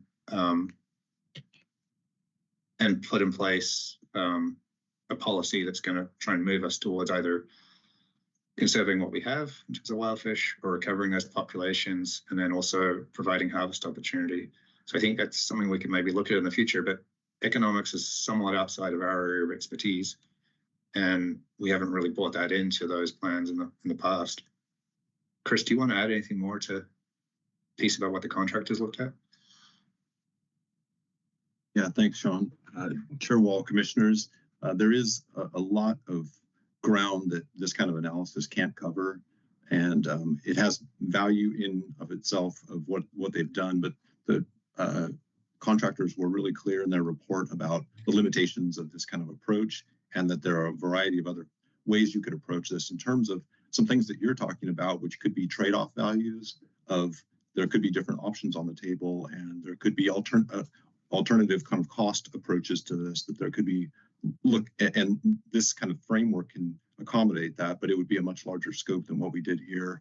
There's also some important issues around cultural values and environmental justice that they're discussed qualitatively in the report because they are so important, but we didn't have the kind of information that could be directly plugged into this kind of structured cost-benefit analysis. Those kind of work can be done, but it's very difficult for some of these values to assign kind of economic and put them on equal footing with things like this willingness to pay for fisheries, or in the commercial fishing realm, like kind of the profits and those kind of things that are more easily put into this economic benefit bin. So the report does go into some detail on these other values, which I think are really important, and provides a context of what this can tell us and what it doesn't tell us, and where we need to bring in other information that really could to inform the conversation about the overall value of the hatcheries. And that's part of what we tried to do in our public process, is really, this is just one piece of the puzzle. Yeah, I think, Chris, that's an important point, that in the public process, we really relied on the people engaging in that to help understand some of those values and how they impact on the hatchery system.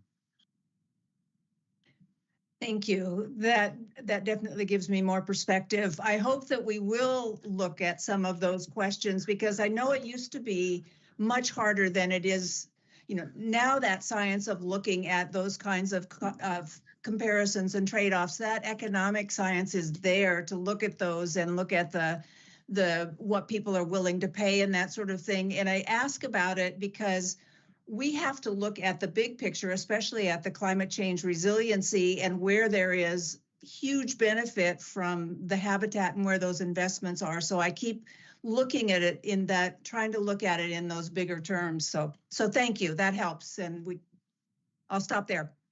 Great. So we have Commissioner King, and then we have Commissioner Spellbrink. Yep, thank you, Vice Chair. It's just a follow-on to what actually we're talking about. And I know that you had webinars, and I think this is hot off the press, and is it available to the public yet, et cetera. But I think, I get this is complex. I get their externalities and economic analyses and all that kind of stuff. But I really think if people knew we were paying $500 for a fish, they would kind of have a moment of thought about that.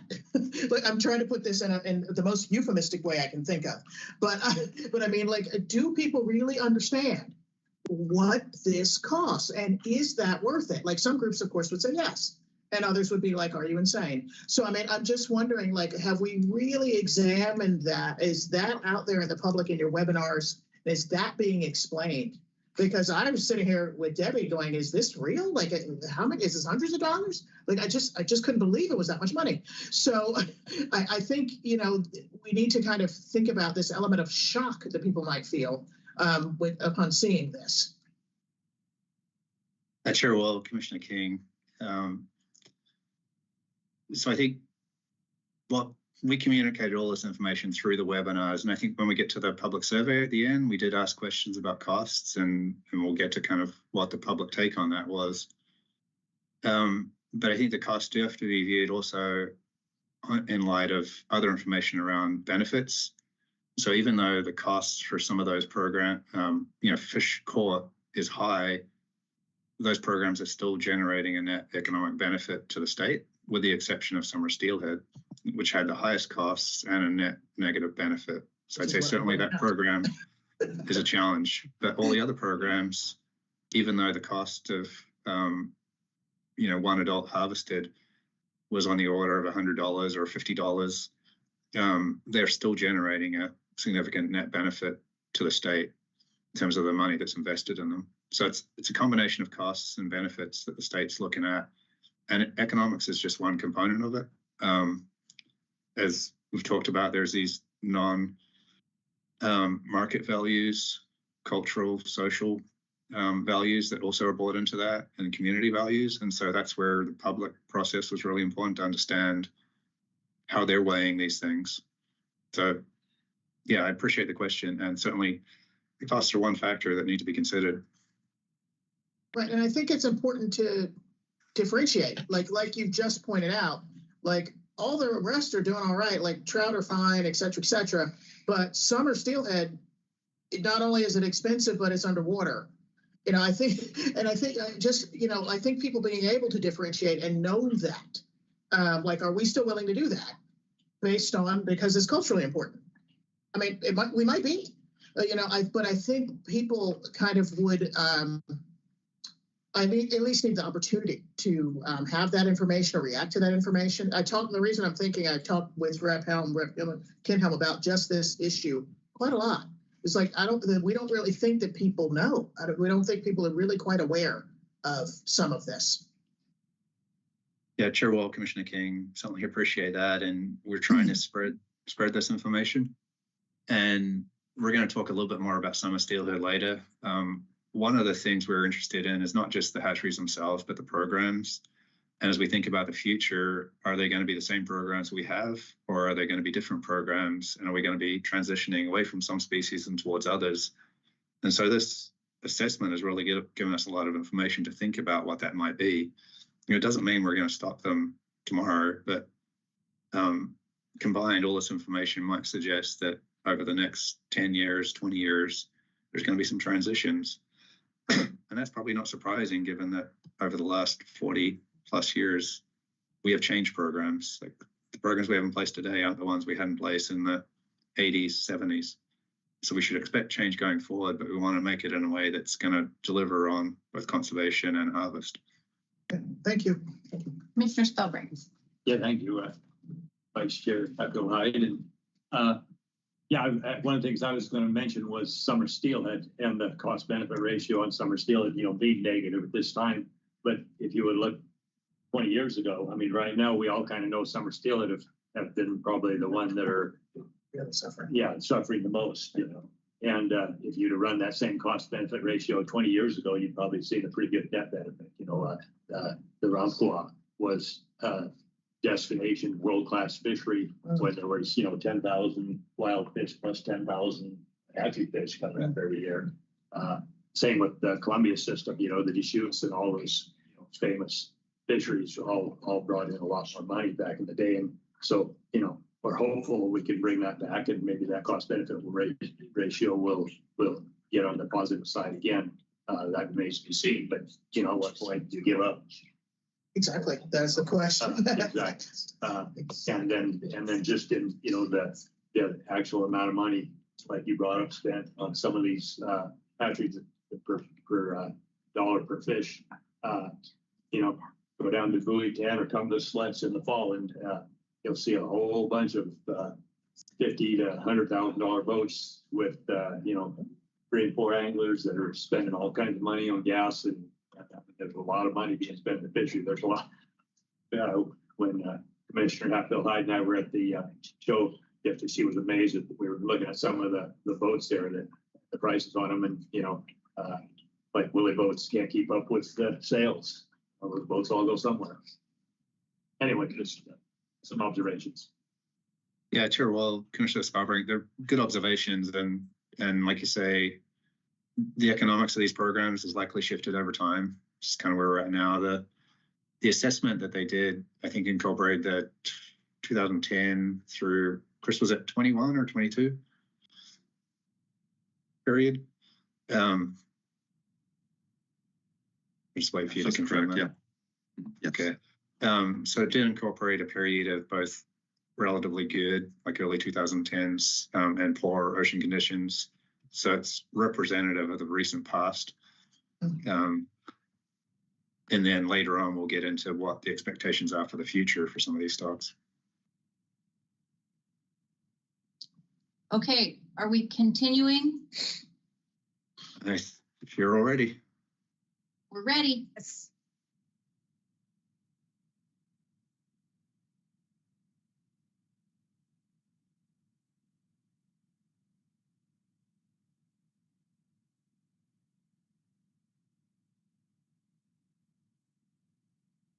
Okay, so we're going to switch gears now and talk about the hatcheries themselves.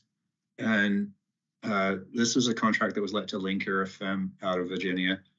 This is a firm that did analysis of 6 of our facilities a few years ago when we were first starting to look at the system. This was kind of the overarching contract that incorporated a lot of information from all the other assessments, both the economics assessment, some of the engineering assessments, and some of the climate assessments. So we're going to talk a little bit about the climate hazards and the resilience of each of these state hatcheries. In terms of climate resilience, they looked at 3 factors, one being water availability. So what's the water right at the facility and what's the natural flow regime? They looked at water quality, so the temperature, pathogens, flooding, etc. And then this category of other hazards. In most cases, that was fire, but also for some of our facilities like Salmon River, sea level rise is a factor. And then they compared the resilience of each of our facilities under 3 scenarios. One where it was weighted towards water availability being more important, one water quality being more important, and the other where all 3 factors were weighted evenly. I'm just going to give you kind of an example of some of the underlying data they used here. So Chair Wall, when you talked about flows, this is some of the information they used. So just an example here, looking at North Fork-Nehalem hatchery, and we're looking at both water usage and the minimum water demand. So the blue part of just look at the top graph here. The blue part of that graph is the minimum demand for water, and it varies through the year based on the number of fish we have on site. So you'll see during the January-February period, and then later on, we have more fish on hand and they're growing bigger. Whereas in the kind of April period, that's when we're releasing a lot of fish. And then May, we have eggs, juveniles on hand. So the demand for water is a lot less. And the water demand is really linked to the oxygen needs for those fish. And then in the kind of brown bar, that's the water that we're able to draw into the hatchery. So our water right's that top dashed line, but the natural flows we're not always able to use all of that water right. So the brown kind of line is what we're actually drawing into the hatchery. And the important thing for the hatchery is that you've got a lot of that brown area. That means you've got a lot of water to meet the demands of the fish. Where those 2 lines get really close together, like they do in July in the top graph, that means you're really kind of running along the edge of what you need in terms of water quality and quantity. And so for right now at North Fork-Nehalem, it's generally doing okay. There's a lot of that brown area you're seeing, but it does get a little tight in July. As we look forward into the mid-century climate projections, you'll see that that kind of area where those lines are getting really close extends out between July and September. And so as we think forward, we're okay in North Fork-Nehalem for right now, but there's some increased risk during summer that we're not going to have enough water. And then just a contrast to a facility, LC on the coast, where even right now in May, June, and then October, our demand is exceeding what we're able to draw into the hatchery. And so it's really challenging during those periods to rear fish. And then you look forward into mid-century, and that period is really going to extend from kind of mid to late April through to October. So that's a really kind of a red flag for being able to operate the hatchery under current, with the current infrastructure. When we look at water quality, a couple of things they looked at were peak temperatures. And so you can see here, we've kind of colored the graph. Anything above 60 degrees or anything below 60 degrees is pretty optimal rearing conditions for salmon, steelhead, trout. When you get above 60, depending on how long you're above 60 and whether there's opportunities to recover in the evening, it becomes a little less than optimal. And certainly when you're above 68, it's really challenging.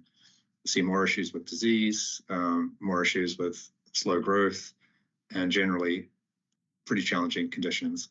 And so again, you'll see between our hatcheries, so on the left side, we've got the more resilient hatcheries in terms of having lower peak temperatures. Then on the right, some of the less resilient facilities in terms of already having high peak temperatures. And then you'll see the dashed line leading up to the triangle is where we have climate projections for where we think, based on models, temperatures are trending in the next 40 plus years. And so, for example, you'll see Elk River through Rock Creek. Those facilities are already got peak temperatures above 68 and projected to get higher. Rock Creek is a little unique in that we have two water sources. So the top set of triangles there above 80, that's Rock Creek. It's been pretty hot recently and predicted to get hotter. But then we also have this ability to draw water from the North Fork Umpqua, which is the triangle around 70 degrees. Considerably cooler than Rock Creek, but still above some of those thresholds that are concerning. And we don't yet have a climate projection for that. What's the left of this graph, you'll see that several of these spring-fed facilities like Klamath Falls, Wizard Falls, Roaring River, not Roaring River, Fall River and Oak Springs, generally pretty good water quality and not expected to increase temperatures a whole lot. The coloration for South Sandium, Coal Rivers, and Leesburg just reflects that they're federal facilities, so we're calling them out a little differently. So that's peak temperatures. But another metric that's important to consider for water quality is the minimum daily temperatures. So as I mentioned, fish can tolerate high temperatures for short periods of time, and that period of time is kind of dependent on how high the temperature is. But if they have the ability to move into cooler water temperatures pretty quickly, then they're generally going to be okay. But in our hatchery facilities, unlike in streams, fish are kind of confined to a raceway, and they're subject to whatever temperatures are in the raceway, versus in the stream, they can often find out some refugia. And so what contractors are looking at is how long those minimum temperatures are above that 60-degree threshold for a consecutive period of time. And that gives you an idea of those fish really aren't able to recover. And so your challenges start to mount. And so this is an example from one of our facilities where you can see, even though in the kind of early August time period, nighttime temperatures are dropping down below that 60-degree threshold, as we move into mid-August, there's periods of time up to 6 days where daytime temperatures are very high, up towards 70, but nighttime temperatures are not cooling below that 60-degree threshold. So that can create some challenges. So it's both peak temperatures and the minimum daily temperatures that are really important to think about with water quality in a hatchery.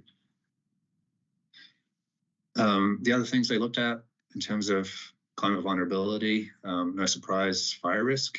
We've had several hatcheries impacted by fire since about 2017. So we're really interested to understand what the risk at each of these facilities is going to be. So two things they looked at was the burn probability. And this is just an example at LC where it's got a pretty low to moderate burn probability. But then on the right, looking at the potential severity of any burn that did happen, and you can see it's a mix of moderate to severe burn intensity. And they looked at that for each of our facilities, and then also considered the defensibility of the facilities. So, for example, some of them are surrounded by state or federal forest and have very little defensible space. Others, for example, coal rivers, have a lot of concrete around them and a pretty good defensible space. The other things in this category, things like sea level rise, use some of the NOAA data sets. So when you look at, again, each of these hatchery facilities and their overall hatchery resilience broken down by each of those categories, again, you've got a spectrum of hatcheries that are more resilient on the left to hatcheries that are more vulnerable on the right. And it's a similar pattern where you see the kind of Willamette facilities and some of the Cascade facilities being more resilient. And that's, again, a function of a lot of the function of the water supply. You see the water quality being particularly good there and the water availability. And then a lot of the coastal facilities being more vulnerable. And again, that's linked to water quality and water availability challenges. Fire challenge at most of these facilities.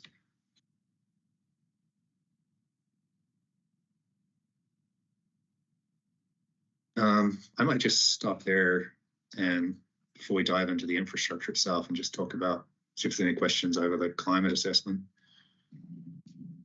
All right, commissioners, questions about this climate assessment?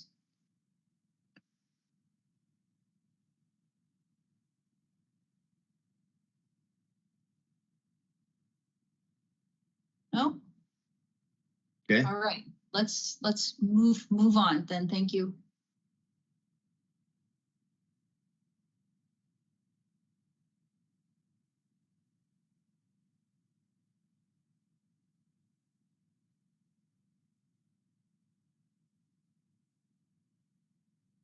So next, Linka looked at the infrastructure itself and assessed both the state and the need for upgrades at our hatcheries. So 3 categories they looked at here, one being deferred maintenance. So we know we have a pretty big deferred maintenance backlog. As we address that, we're not looking to go back to the level that it was built at, but looking to build it to a level that's needed to address some of the future risks we've just talked about. So we relied on another contract from an engineering firm to look at some of those deferred maintenance needs and costs that then Linker used in this analysis. A second category of costs they looked at was some of the projected modifications. These are really special circumstances. Think Rock Creek, where we hatchery burned down and so it would need to be fully rebuilt under one scenario. And then a third category was these climate technology upgrades. In some cases, given climate change predictions, there may be a need for some chilling, or if there's going to be water supply issues, there may be some need for recirculation, and then in most cases, need for shading to limit temperature increases in the facility. So when, again, you look at each of these hatcheries on the scale of kind of infrastructure costs for each of these categories, again, there's a spectrum. And again, a pretty similar pattern where you see on the left side, lower costs at some of our Cascade facilities and Valley facilities. Again, that's a reflection of lower climate impacts in those areas. And then on the right, some pretty significant investments needed at some facilities given those climate risks. And for all of these bars, it's to build the existing hatchery to a level that can withstand or deal with those climate risks.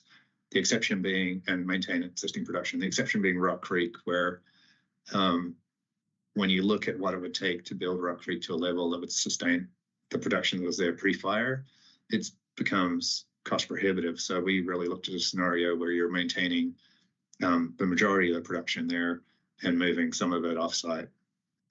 And that comes out to about 45 million.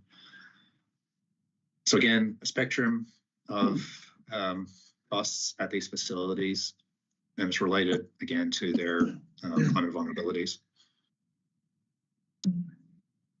Another thing that Linker looked at was kind of the connectedness or contribution to the hatchery system of each of these facilities. And three things they looked at here was the production, so how much biomass is being reared by the facility, whether there was any additional capacity. So some of our facilities have space that's been undeveloped, and or they might have available water that, if investments were made, could be used in combination with that space to rear fish. And then they also looked at connectivity to the rest of the hatchery system. So some of our hatcheries function as hubs with fish moving into them from several surrounding facilities, and some of them are really just serving one area, and there's not much movement in or out. There's also the community kind of factors there, social factors, and then policy obligations. For example, I think folks are well aware of some of the obligations around the Pacific Salmon Treaty and the need to provide indicator stocks there. So they looked at all of these systems and compared them again under three scenarios.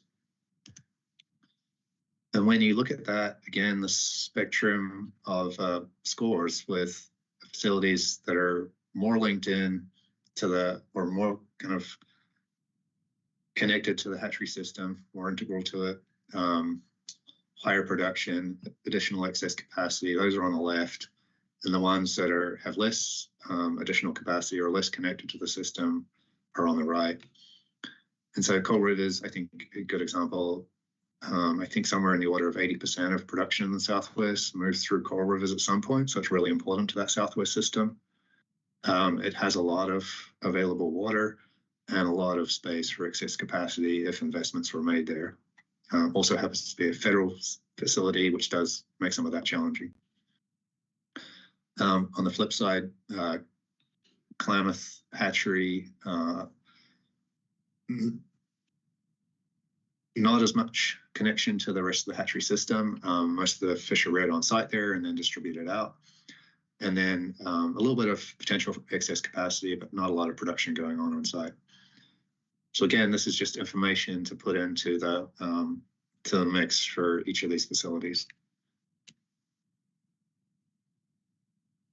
And then when they looked at, this is some data we just got, when they look at the combined assessment of all of those things, so climate resilience, system connectedness, infrastructure costs, and then they also incorporate the economic benefit from the contractor, you can again see similar pattern where, again, the Willamette facilities and the Cascade facilities are ranking out higher than some of the coastal facilities. And again, it's a function of all the things that we've talked about in terms of costs, climate resilience, vulnerabilities, et cetera.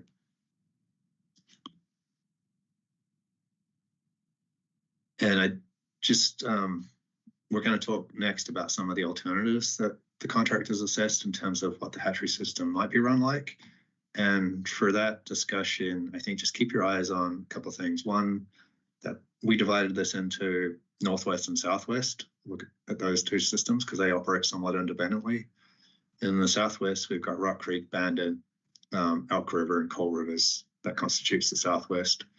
And then in the Northwest, we've got Salmon River, Elsey, Nehalem, Trask, Cedar Creek, Roaring River, and then Clackamas, and then Wizard Falls and Oak Springs and Klamath contribute to that system in ways that we move trout back and forth. So just keep those in mind in terms of where they sit on this graph relative to some of the alternatives we're going to talk about.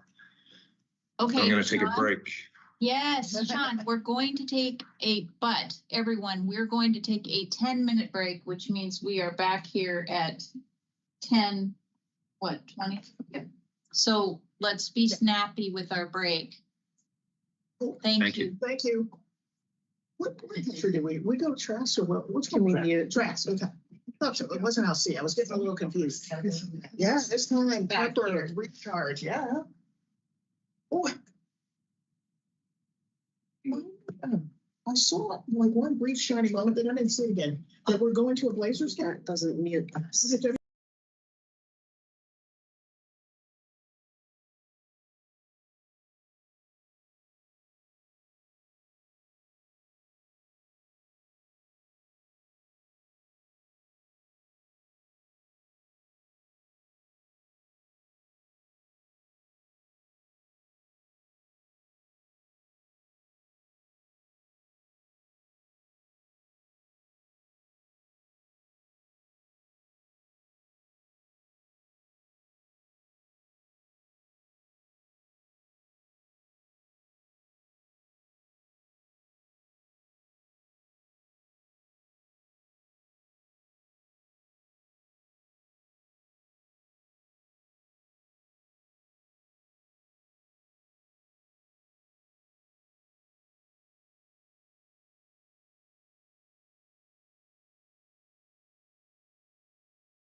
Okay, we're back.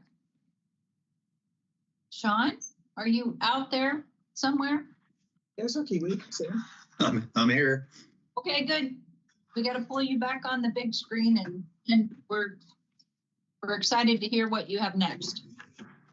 Well, I think I was at a stopping point if anyone had questions about the climate infrastructure assessment. Okay. Commissioners, at this point, any questions? Chair Wall? Oh, I see. I just have one quick question. Sean, you talked about in the water demand and especially the LC you used as an example, I think it was, that what does that say about us going forward? What kind of options do we even have? Yeah, sure. Well, good question. And I think there's a few different options. On the infrastructure side, it's really going to depend on kind of the conditions for water quality and quantity. So if it's just a water quantity issue, there's a couple of things you can do potentially. One is to have serial use of water so that your raceways are set up that one raceway feeds the next raceway feeds the next raceway rather than having single pass water. And that can reduce your water need. You might need some oxygenation associated with that so that you keep oxygen levels high, but you can also put your production in a way that you've got the kind of least tolerant fish at the head of the system and the most tolerant fish, typically trout, at the bottom of the system. So that's one way you can do it. Another way is that you can recirculate the water. And there are several facilities, commercially, there's a lot of facilities that use recirculation.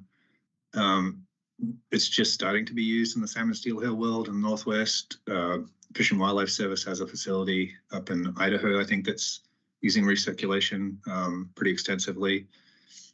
We've actually tried it a little bit at Willamette for a portion of the production there, but this would be a different kind of step towards recirculation as a technology. So in terms of water availability, that's a couple of things you can do. When you get into water quality and the combination there, that's when you need some combination of potentially chilling or shading or some other method of keeping the water cool combined with some recirculation. So there are things you can do on the infrastructure side. Some of the other things you can do is change your programming for the facilities. So taking advantage of facilities that have available water during those periods and moving fish in and out of facilities to avoid the periods when you don't, or changing your species because the different life histories have different needs. And so you could potentially, some of our facilities, we're moving like full Chinook out before we're getting to those crunch periods in the summer. So there's a variety of things you can do. Thank you. Anyone else? Okay. Am I wearing you all out? Yes. I think we started tired. That was the problem. All right. It's good. We don't have a lot to go, so bear with me. So we're just going to move into now comparing some alternative system configurations. And we've looked at a lot about the status quo, so what it would take to invest in each of the 14 state facilities and potentially those 3 federal facilities. We were also interested in comparing that to what a different model of operating the system would be, where we had a smaller hatchery footprint and we were consolidating production into more resilient facilities. And so we asked Linker to look into a couple of different scenarios. Alternative one, which is status quo, is what all these scenarios were compared against, which is where we're investing in each of these facilities in red and purple. And the costs associated with this are some of the ones you saw earlier, where you've got the predicted modifications, the deferred maintenance, and the climate upgrades. So that's the status quo. Then we had a look at 3 different scenarios of alternative 2. One being where in the Northwest system, we're expanding Cedar Creek and Oak Springs and Fall River on the east side. And we're shifting production from Nehalem to Cedar Creek, Trask, and Salmon River, and then shifting some of that Salmon River production to Clackamas and shifting trout production from the valley over to Oak Springs and Fall River. And then in the Southwest, there's not as many options in the Southwest for making this work. So the Southwest option is the same in all of these scenarios. And it involves expanding Bandon and Elk River, shifting Rock Creek production to Coal Rivers and Elk River. And that's really, it's a shift in name, but it's what's been the practice post-fire. And then shifting some Coal Rivers production to Bandon, so that all the Coos Bay and Bandon production is retained at Bandon. And then building capacity for some of the South Fork programs in the South Fork. So when they looked at this option, you could save about $4 million in the capital investment needed and maintain the same production levels that we have currently. And that was the premise of all of these alternatives, is you're maintaining the same level of production. Alternative 2B, so the second scenario here, same evaluation in the Southwest, but in the Northwest, we're expanding Cedar Creek, Nehalem, Oak Springs, and Fall River. And we're shifting Salmon River production to Cedar Creek, Wrong River, and Clackamas, and shifting trout production to Nehalem, Oak Springs, and Fall River. And under this scenario, you achieve about $6 million in capital savings relative to the status quo. And again, same level of production. And then the third scenario was where we're expanding Cedar Creek, Nehalem, Oak Springs, and Fall River, and we're shifting production out of LC and into Cedar Creek and Salmon River, and then some other associated shifts in the system. So the difference between these three scenarios is really whether you're shifting production out of Nehalem, out of Salmon River, or out of LC, and putting it into more resilient facilities that you've expanded. Under this third scenario, it's about $14 million in capital savings. And that's all relative to about a $220 million capital need for the system overall. So this isn't the prettiest matrix, but it gets the point across that there's no real silver bullet here. Each of these alternatives has advantages and challenges. When we think about the status quo, one of the advantages is that it spreads risk among more facilities. So we know that there's going to be ongoing risk from fires, for example, and this spreads that risk among more facilities. Some of the challenges is that because you have more facilities, you're increasing the future deferred maintenance and annual operations funding commitment. And that really, to ensure these facilities can address the challenges of changing climate and rising costs, it's going to require significant investments, and there's no guarantee that those investments will be successful. When we think about some of the consolidation alternatives, the advantages are that it's putting production into more resilient facilities. Think back to all those graphs where it's really investing in some of those facilities that are on the left side, being more resilient and cost effective. And then there are some potential cost savings in capital, but when you're comparing it against a price tag of $220 million, 5 or 6 million is within some of the error there. And then some of the challenges is that because you are consolidating to fewer facilities, there is an increased risk of impact if one of those hatcheries is offline, for example, because of fire. So no, silver bullet in terms of what the system might look like, but there's some advantages and challenges for all of these alternatives that we're going to have to weigh through as we think about the future of the system. Do you want to stop here, or do you want to go into the last piece, which is around the stock viability assessment itself? And there's a piece on that. Commissioners, do we have questions right here, or do we want to move on? I have questions, but I'd like to move on, and I just have a couple. So let's go to the last piece and then ask questions. Okay, perfect. Okay. So we've talked about. Okay.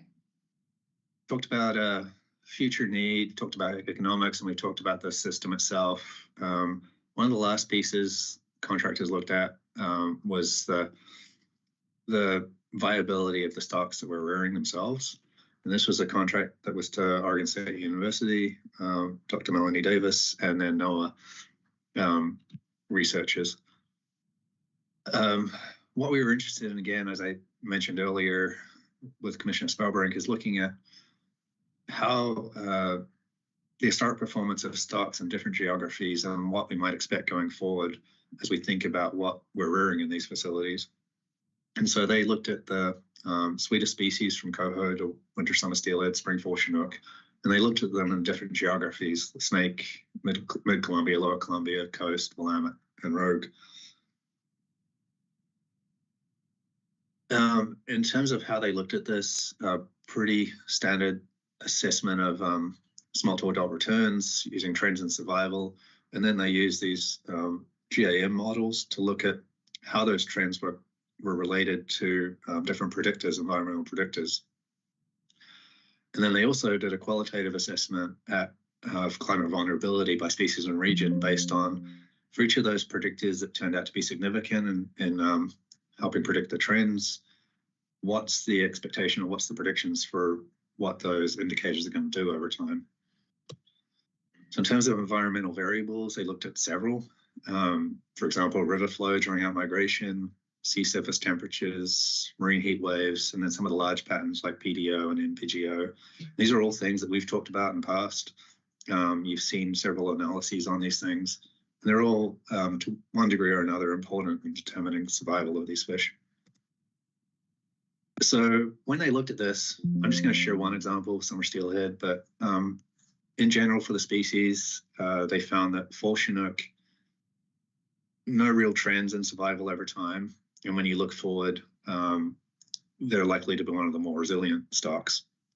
When you look at coho and winter steelhead, it's a mixed bag. Some stocks are trending down, some are trending up or flat. And then looking forward again, it's a mixed bag in terms of what you might expect.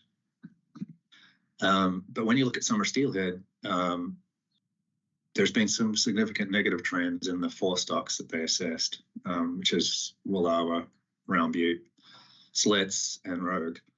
And particularly in the first 3, a significant downward trend. And it's correlated largely with sea surface temperature and NPGO index. And when they projected forward, they find that there is an expectation that those indicators are going to continue to trend negatively for salmon steelhead. And so these stocks, summer steelhead in particular, are likely to be more impacted by climate change than some of the other species.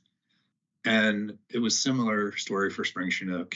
And this is no surprise, really. We've been talking for a while about some of these spring, summer returning fish being more vulnerable, both because of their exposure to conditions in summer, in freshwater, and because some of the places they're going in the ocean, we're seeing some negative changes. I will say for summer steelhead, we talked a little bit about some of the economics in the hatcheries, which is really on the coast. This analysis looked statewide, some of these facilities, and particularly when you think about the Columbia fisheries, the Willamette fisheries, those summer steelhead fisheries are really important in a lot of those communities. So again, just goes to the point there's a whole lot of information that we've been able to collect that you can bring together. It's no one factor that's going to drive anything, but it's that collection of factors that is going to inform how we move forward. So the take homes from their analysis was that no surprise, there's variability among stocks. And again, when you think about the different life histories and where they're going in the ocean, that's not particularly surprising. That marine indicators were important, and a lot of those indicators are expected to continue trending worse over time, which is going to have impact on some of these stocks. And then again, spring chinook and summer steelhead are more vulnerable, and our trap stocking programs are more resilient and are adaptable. And we're actually looking at some trap stocks that are potentially even more climate resilient than the ones we're currently stocking. So those are the big take homes from that analysis.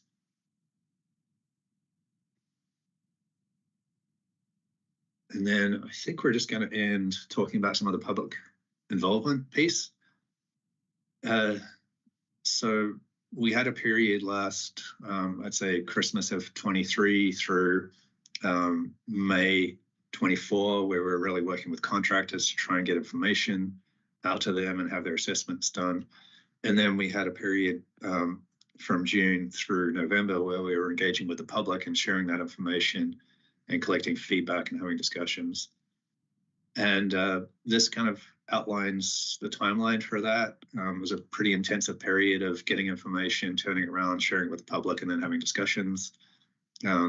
So we had a lot of help from Willamette Partnership to facilitate all of that. Willamette Partnership held stakeholder interviews in early June. We had a large group meeting on 27th of June to kick off the process and explain what we're doing and why. Then we had that technical webinar series in August to share all the information we had at the time, followed by another large group meeting, and then a set of small group meetings where we had TED representatives from organizations that represent a variety of perspectives on the hatchery system, and then followed up with a large group meeting and a public survey. And throughout that period, we were also having conversations with the tribes in Oregon. And I just do want to really say a big thanks to the folks that participated in that process, and particularly the individuals that were at the small group meetings. There were several meetings that were either all day or half days, so they gave a lot of their time for that, and there was some really productive discussions. And out of that process, I think the small group really helped refine a set of factors that we can consider as we think about investing in the system going forward. And we took those factors and surveyed the public to see which of those they think are more important as we think about investing in the system. And so this is some of the data that we got back from that survey late last year. And it's broken down into, on the top, we've got kind of the rural respondents, and then on the bottom, we've got the urban respondents. And the 5 questions we asked them, or the questions we asked is, these are the factors that people think we should consider when we think about investing in the system. How would you rate those factors? For example, should we be looking to maximize hatchery program performance, so survival and the fishery or conservation performance of those programs? Should we be looking to maximize the community value of the hatchery system? And that can take many forms because different communities have different values.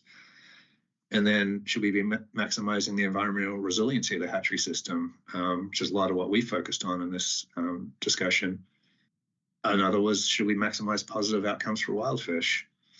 And then the fifth one was, should we minimize the cost of running the hatchery system? And I think a couple of takeaways from the survey respondents is that overwhelmingly rural urban folks thought our first priority should be to maximize hatchery program performance in whatever shape that takes.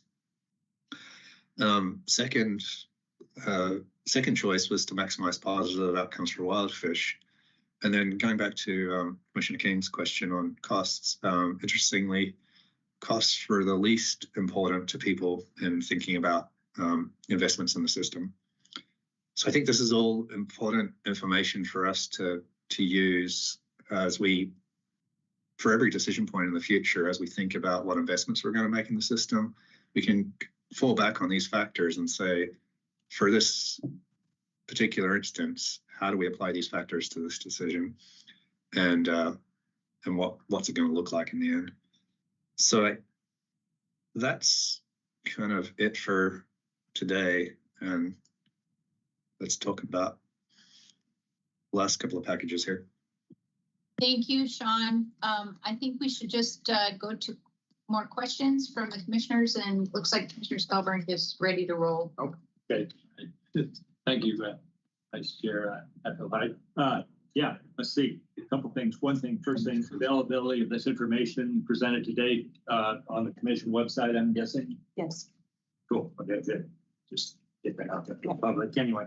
Yeah, thank you. Another question on the Cedar Creek expansion. I'm fairly familiar with that hatchery. Is that the water for that hatchery mostly dependent on Cedar Creek itself? It's up on the hill kind of where Cedar Creek comes down by it, or is there some more? I just wondered about the water capacity and temperatures and stuff in Cedar Creek for expansion. Yeah, Chair Wall, Commissioner Spellberg, I think, Chris, doesn't Cedar Creek also have Gold Creek as a water source? Yes. Or am I mixing hatcheries? Well, Gold Creek is. That was for Chris Lorien, sorry.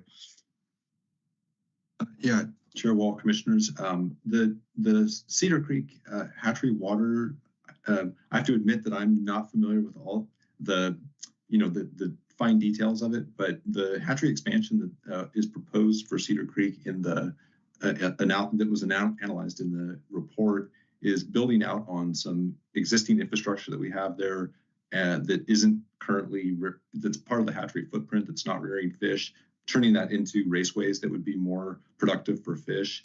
And when we did that analysis, talked to our hatchery coordinators, and our fish propagation staff, we would have adequate water to make that addition without affecting hatchery operations. So this is not a huge expansion of Cedar Creek, but it is taking advantage of space that is kind of right now is a kind of infrastructure that's not being used to rear fish and turn it into productive rearing space for salmon and steelhead. So and we felt like we have the water to make that happen with the other analyses we've done on water availability for the hatchery. I'd be happy to follow up if you have more questions about the details, but I don't have those right off the top of my head. Super. Another question I had now, and something we don't hardly ever talk about, and Marion Forks Hatchery. Now that's a federal facility. Is that correct? Sorry, which one was that? Marion Forks up on North Santiam. Yeah, Chair Wall, Commissioner Sparberg. Marion Forks is a federal facility. All the facilities in the Willamette, with the exception of Roaring River, are in the Willamette Basin itself. Yeah. Is there quite a bit of capacity yet? I keep wanting to get up there, and it's not that far away from me. I keep thinking I'll get up there. I never do. But is that a fairly large hatchery? Do they have fairly large capacity there?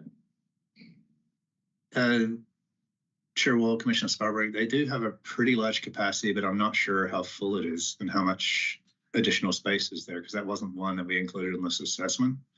Right, I saw that, and I just was wondering about that. And I think they probably would have a fairly consistent water source of cold water too with Marion Creek there, just knowing what I know about that. Anyway, I need to learn more about that myself, and I know dealing with the Corps and some of the federal stuff that is different too. But I think we, hopefully we can push the Corps to continue with their mitigation responsibilities. I know that's kind of a tough push sometimes, but I think we need to do that. Yeah. And then the other question I had was on tribal involvement. I know there seemed to be quite a bit of, and I guess two questions. One would be on Rock Creek itself. Where are we at as far as tribal involvement in Rock Creek? And then the other question I had was on Salmon River. Has there been any interest with the Grand Ronde tribe there as far as getting involved in Salmon River? Chair Wall, Commissioner Sparberg. Yeah, the tribal engagement is varied across the tribes in terms of how engaged that discussion's been. And in Rock Creek, been very engaged there. We've been talking about that actually for 2 or 3 years now, exploring different alternatives. And we're at the point where it's really getting down to the detail level before we're going to do a town hall in early March in Roseburg to kind of share some of the details about what we might propose there. And it's coming down to the point where we're trying to figure out the fine details of what that might look like. So a lot of work going on with the tribe there. On the coast, again, we engaged with both the Grand Ronde tribe and the Switch tribe, and those kind of findings will be reflected in our final report in terms of what we heard there. Super, great. So there's glad to hear there's been some interaction anyway there. Good, okay. Chair Wall. Thank you. There's so much in this to consider, Sean. So thank you for putting it out there in ways that we can actually start to get such a good picture. One thing that you mentioned was that you, in thinking about production, you started from the premise that we will keep the production we have. Though you did talk about considering transitions to like trout, summer steelhead come to mind. So is that kind of how you're thinking about it, that no matter what, we're going to keep the same production and maybe look at transitions, but those would keep the same numbers? Chair, well, yeah, as with any kind of analysis, you have to have some sideboards because there's a million different iterations you could be looking at. And in this case, just given the future need analysis identified that there was going to be an ongoing need for hatchery production in some way, shape, or form, we set the sideboard that we're really looking at production neutral, but that there could be changes in that production, both the programs and the targets over time. And because we don't necessarily know, we have projections for what the environment's going to do, but we don't necessarily know in any basin, and we don't know how wild fish are going to respond. We're just trying to design a system that's going to be flexible to whatever the needs are in 20, 30 years, and knowing that it's probably going to be different from today. There's just, I think at one point you said there's no easy answer left, and this just proves it over and over. I think the one other question related to that same kind of issue is in the Northwest, there was quite a bit, there were 3 different options for moving things around, but it kept there was a shift away from LC because I assume in part the water and some other things. Does that keep all of those existing ones though?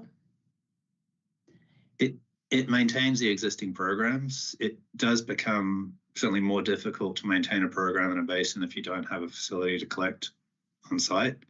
But there are ways you can do that. So that exercise was conducted on the premise that it would be able to maintain these same programs that are in place today. Thank you. That helps.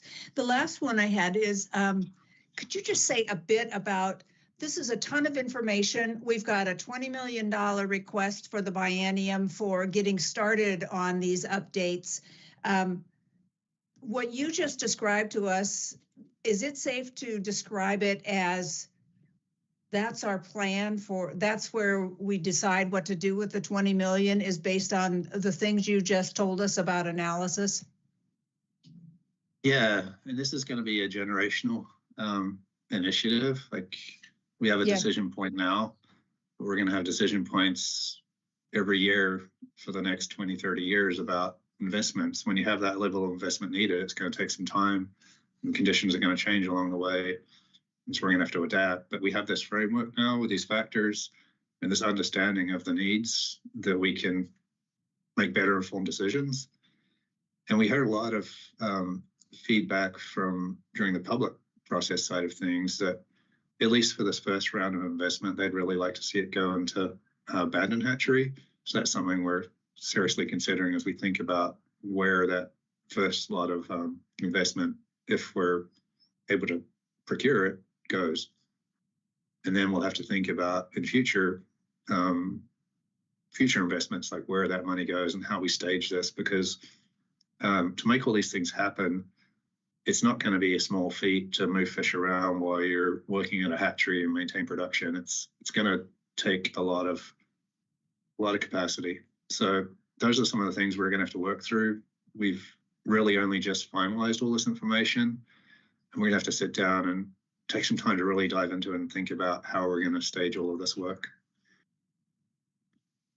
Well, thank you and kudos to you and the staff. And I would echo what you said about the groups that participated. There are so many layers to this and so many factors, but the framework is remarkably helpful to have. It's how I'm seeing it. So thank you. Thanks. Okay, Commissioner King. Thank you, Chair, Vice Chair. And thank you, Sean, and all the folks involved in all of this hard work. This is a massive report. My question is, it follows on to some of the questions from Chair Wall, like who is the public? When you said public involvement and rural versus urban, who is that? Is it our usual people? Like, do you have a sense? Did you send out surveys? Chair Wall, Commissioner King. So in terms of, we had the public meetings. In terms of who came to that, it's a lot of the people that regularly engage with us, but also some different organizations that don't regularly engage on hatcheries or hatchery issues. In terms of the small group, it was really the spectrum of groups that you would probably recognize that engage regularly on hatcheries and fishery management. And then in terms of the survey, we obviously didn't collect individual information, so it's hard to know who was involved in that. When we started this process, we established a pretty broad mailing list of groups that typically engage and groups that typically engaged.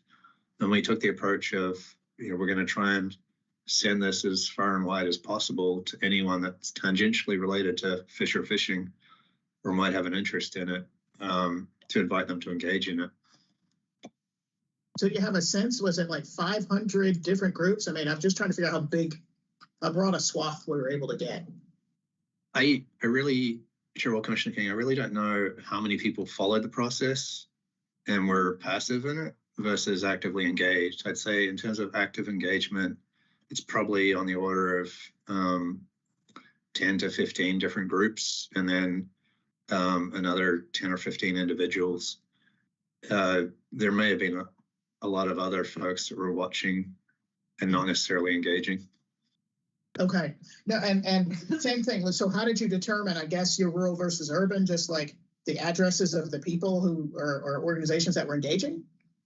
No, for the survey, one of the questions was the postcode. Okay. Okay. No, the reason I'm asking is I just, and especially some of this information is so new.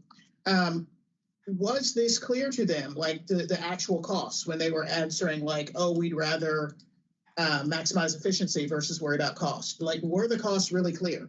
Did people really get that? Chair Wall, Commissioner King, it's hard to know what, Chris, I can't remember. I thought we had a question in there that asked how familiar they were with this information, but I didn't dive into the survey details, so maybe you can fill us in on that one. Yeah, thanks, Sean. Chair Wall, Commissioner King, when we set up the survey, we wanted to make something that was efficient so people could get through it quickly, but we did ask a series of questions at the beginning that got at, are you engaged in fishing? First of all, are you a resident of Oregon? Are you engaged in fishing regularly, in the past year?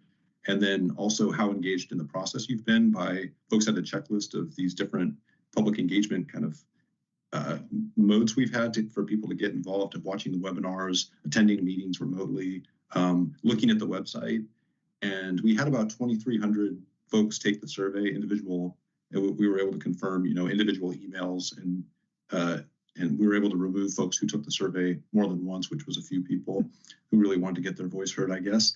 And they, in general, I was really surprised at the level of engagement. It'd be hard for us to know that without having this kind of survey, but a high proportion of the people had engaged at some level in the either looking at the materials on the website where all this, the webinar recordings, other information from the public meetings is all available in recordings, and folks had really engaged in those throughout the process who took the survey. So we don't know exactly how many groups are represented among the survey respondents, but when you have over 2,000 folks who took the time to complete the entire survey, and over, I'd say, in total, about 1,500 of those survey respondents actually took the time to fill in the open-ended questions and provided really thoughtful responses on kind of other things that they thought we should know about the hatchery system from their perspective. So there was a large amount of engagement in that online survey we did. And that's all available on our website too. I think we just posted the survey results, didn't we, Chris? That's right. Commissioner Lampard, is it okay if we have a burning right now? No, go ahead. Good, thank you. I feel like it Vice Chair Hatfield Hyde. I just want to mention something. I think a lot more people were engaged in this than what maybe the data even showed, because you had all the groups like CCA, Anglers Alliance, Oregon Anglers Alliance, Select Anglers. I mean, all these groups were, had lots of members that were very engaged. And then maybe that came through a spokesman for that group or whatever. But I think there was thousands of people that actually were engaged as far as one level or another that were, really watching. And I know there was, seemed like everyone I talked to knew what was going on and was involved one way or another. So I think it was maybe a lot more people were involved than what the data would show. All right, Commissioner Laphard. Okay, thank you. So this, in my opinion, was just a great effort and a great work, Sean. The amount of detail, and the amount of factual information, the amount of effort that was put into this is very, very impressive for me. And I just want to make sure that, you know, contractors did a fantastic job, in my opinion. I attended, and I think Chair Wall attended most of the large public meetings, the webinars. So quite a bit of this I've seen before. So it's good for me to see it again, to get my brain going, thinking about it again. You know, this has been identified as a project update, and I'll get to that point in a minute. So we talked about what's working, what's not, the cost for individual species, the cost for hatcheries, the pound of fish released, talked about economic impacts, climate change, take-home messages, operations of hatcheries in the future compared to the current infrastructure, combined assets, you know, all that, and then identified options that are on the table for discussion and a $220 million capital to lead. So my next thought is, so what? And my so what question has to do with, as I understand, this was a legislative request and legislative funding. So the report's going to probably go back to the legislature, so please confirm that with me. And so then what is the legislature going to do with it? Are they going to review the options and give direction? Are they going to, that's my rhetorical question is, I know you probably don't know what the legislature is going to do with it. And then my biggest question is, and maybe this is a question for our director, what role does the commission play in this?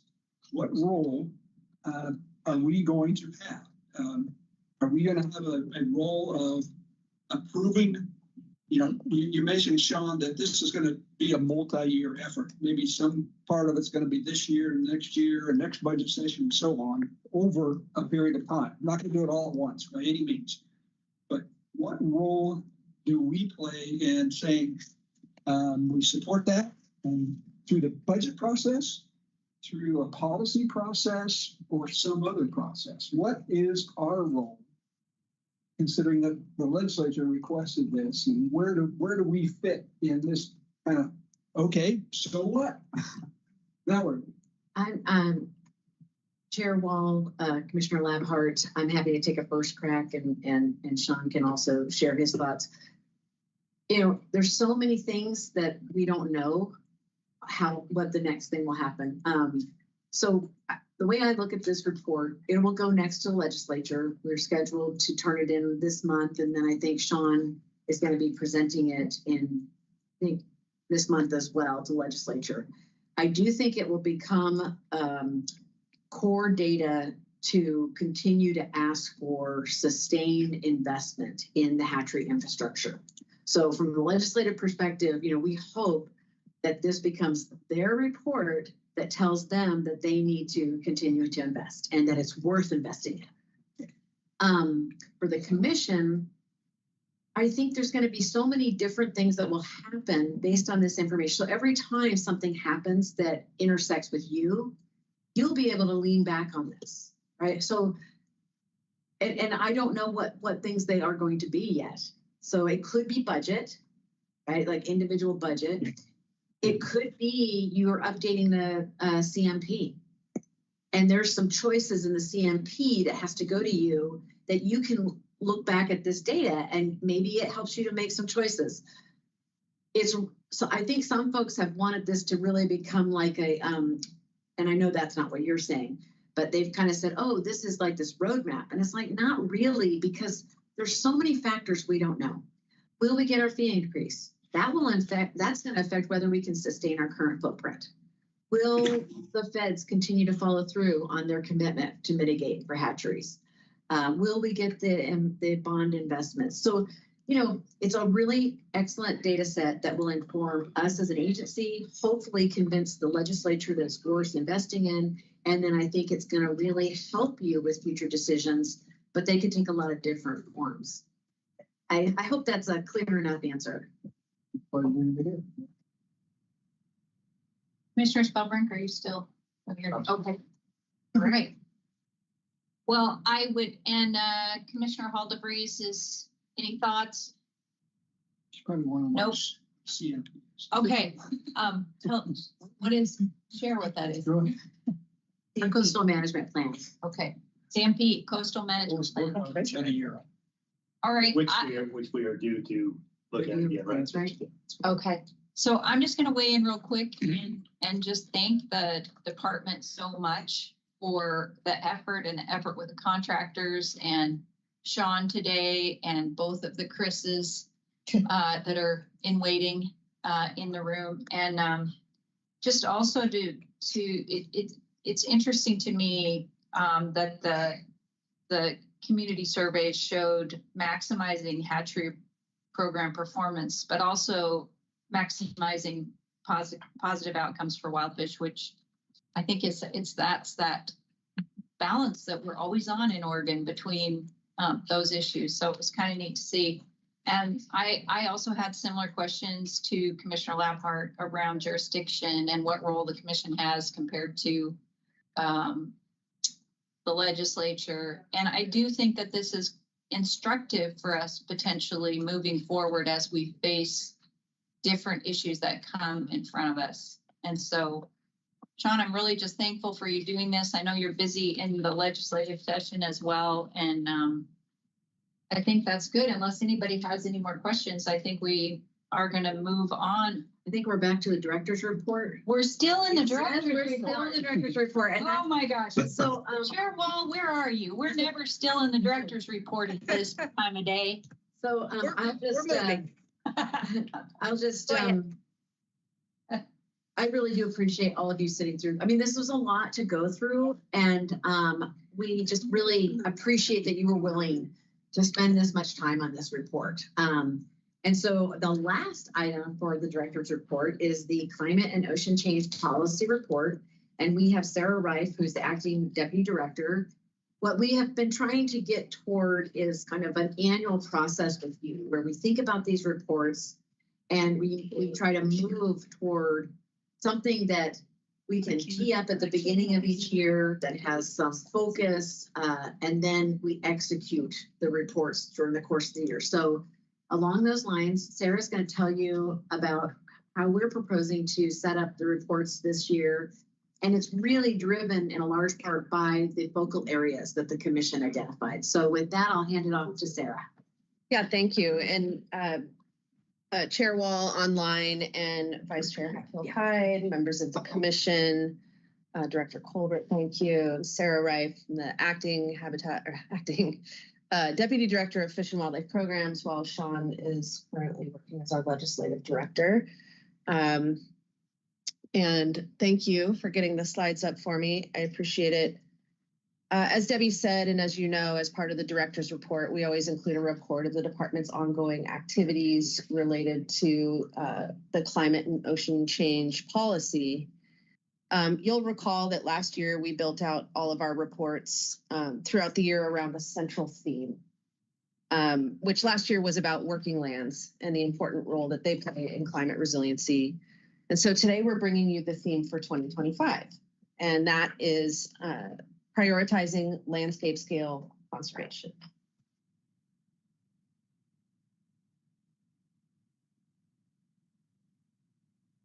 This work? Maybe you can just advance for him.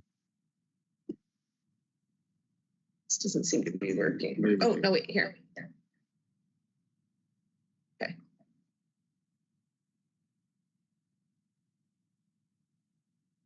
Okay, thanks. So this slide probably looks very familiar to you now. An echo. Is that just I am hearing an echo as well. Yeah. I want to make sure you really hear me. How are we doing? I'll just wait until he says.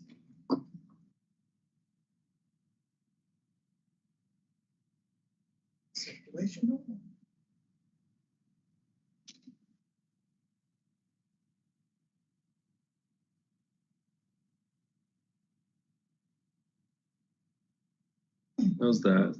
No.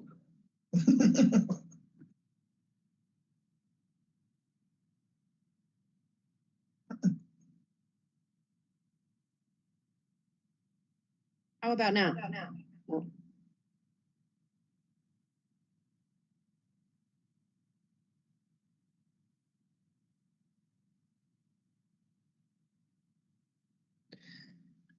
I'm gonna keep going. And we'll just, oh, well, I guess I'll Yeah, count that's as we okay. go, huh?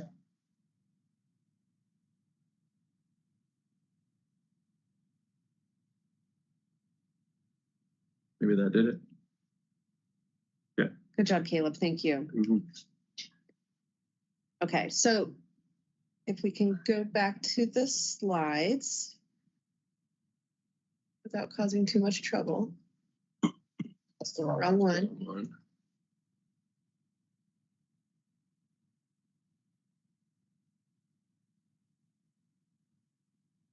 Okay. So this slide probably looks very familiar to you now. You've seen it a couple of times. These are the focal areas that you as the commission identified in November, I believe it was. The commission agreed that their focus for 2025 needed to include 4 areas. The first being just continued focus on climate resiliency and fish and wildlife adaptation. The second one is that you really wanted to think about how we scale up our work. So you added landscape scale conservation, serving all. Sarah, I don't want to interrupt, but we're not seeing your screen on Zoom. Oh, thank you.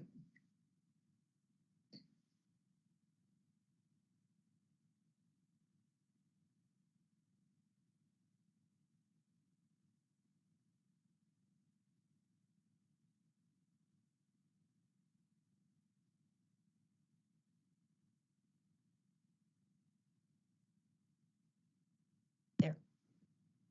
Okay. There we go. Thank you.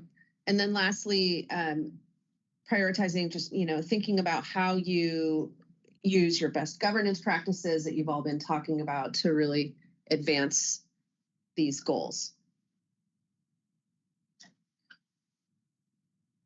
Thank you. This slide may also look familiar to you as Sean presented this to you in December. And if you remember, we proposed to connect the climate reports to your focal areas by bringing a landscape scale lens to climate resiliency. And what we're going to try and do throughout this year is tie these reports into the places in which you will be meeting, finding synergies with what you'll be seeing on the tours that are planned for the year, and then trying to connect all of that to what's on the docket, what's in the work that lies before you for 2025, including the adoption of the fish passage priorities, sage grouse conservation and management plans, approval of the state wildlife action plan, and approval of restoration grants as those come before you throughout the year. Next slide, please. So if you recall, and for our new commissioner as well, the climate and ocean change policy was adopted by the commission in 2020 to ensure that the department responded appropriately to climate and ocean change through its use of science, through its leadership and response to the issues, and in reducing our own footprint.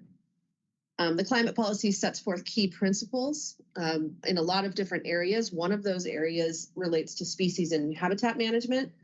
And I think these particular principles are at the heart of this year's theme for the climate reports.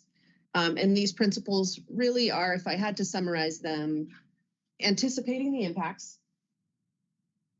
prioritizing the best of the best in terms of knowing we can't be everywhere, and working to maximize the conservation, use, and enjoyment of fish, wildlife, and their habitats for present and future generations. So really tying it back to the mission.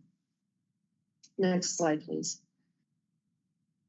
And our challenge here is, there's a lot happening right now in terms of what we're observing and witnessing out on the landscape in terms of climate change and impacts. And so we know, and it's a challenge, we know we need to speed up our conservation efforts. We need to accelerate the pace and scale of conservation. We need to conserve a diverse network of resilient and connected lands in a way that'll allow fish and wildlife to adapt and change. Like, this is really the challenge in front of us. Next slide, please.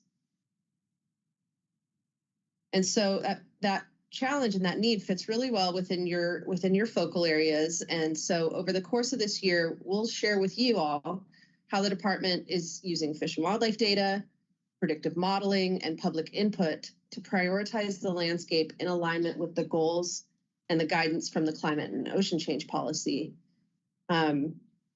We are going to be, these are just some of the topics and threads that we'll hold throughout the year's presentations. Defining what it means to work at the landscape scale. And we'll keep coming back to this question throughout the year because it really means different things in different systems for different species and different objectives. And we'll hear from folks who are grappling with how you define it and how you scale up the work. Partnerships that are building, for example, strategic action plans in some of our watersheds will be great partners to feature. We'll explore how we're trying to prioritize the landscape. Oops, that's my bad. We'll hear from our programs about the tools they're using and developing. We'll hear about how this is starting to influence our work on the ground and where we still have a ways to go in making this shift. And maybe even where it becomes a challenge to take an idea from a desktop exercise to actual dirt on the ground. We'll talk about where we're trying to connect habitats for migration and for range shifts. We'll explore that on both the aquatic and the terrestrial side. And we'll talk about that in the context of pressures from land use and energy development and the need for designing more meaningful mitigation. We'll talk about increasing resiliency and restoring habitats. We'll talk about watershed projects like Stage 0 river restoration, Beaver Action Plan implementation, and we'll talk about working where it matters most. So there's a lot of climate adaptation frameworks that are out there that we're exploring that can guide our work, help us prioritize. And we have a couple of really great and interesting pilot projects going on in the Grand Ronde and in the Rogue watershed districts where we are experimenting with how you would go about prioritizing a watershed project so that you make sure you are working where it matters most. Last slide, please. So here's our current draft lineup of reports that we're planning for you this year. It's a full slate of what I anticipate to be very relevant, contemporary, and even so cutting edge that we're not even done with developing some of these tools that we'll be sharing with you. And I think that's okay to talk with you all about works in progress. And I say that this is the draft list because we are still scoping some of these topics and working on the calendar order relative to where we'll be meeting, who we're able to invite to join us for these presentations. But we will, I think, probably kick off with a conversation around how we're going about prioritizing habitat protection and restoration. We have some aquatic habitat models that we're building. We also have the fish passage prioritization list that's undergoing public input and gathering and refreshing. I mentioned watershed restoration case studies and climate adaptation frameworks, so we're lining up those presentations.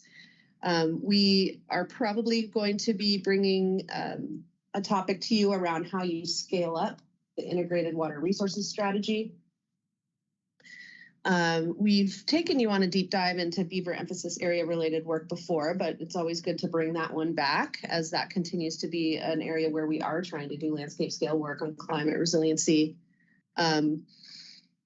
We will have probably tied in with some tour stops. We will have later in the year presentation on wildlife connectivity data and how that can help guide land use and mitigation.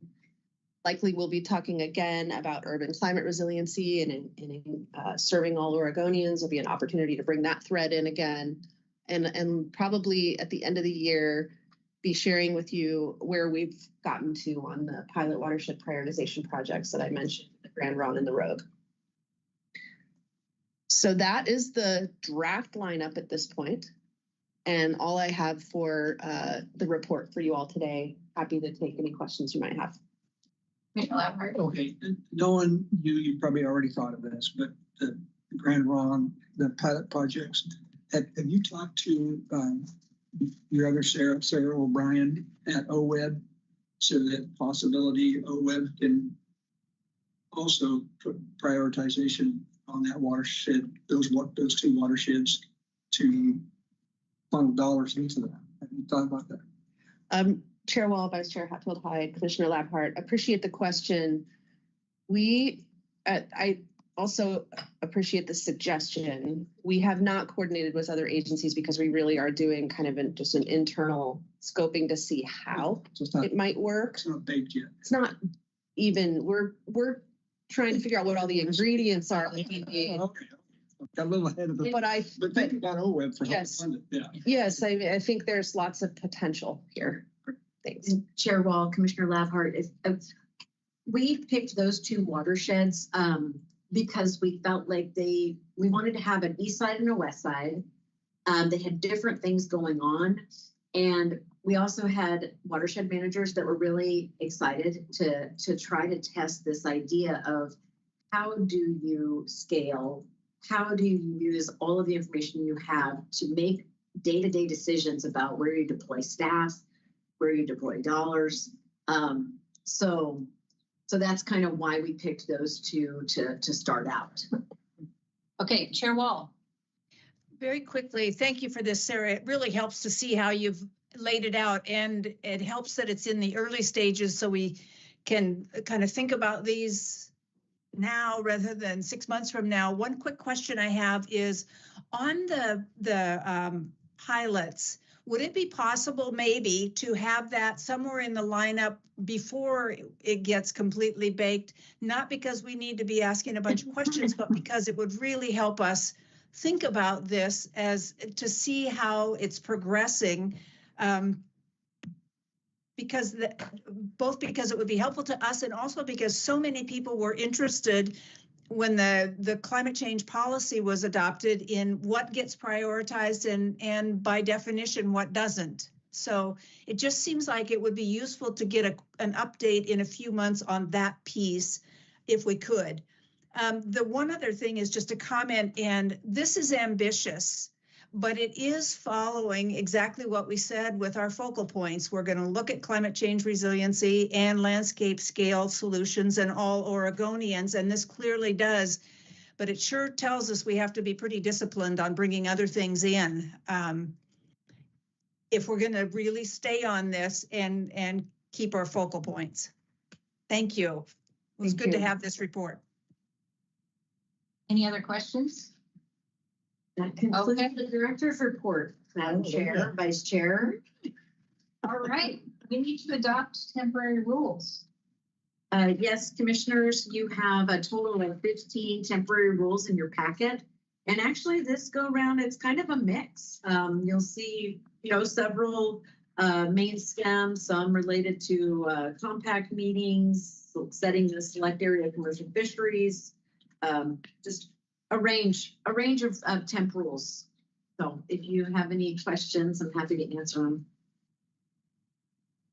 Any questions on the temporary rules? Do we have a motion?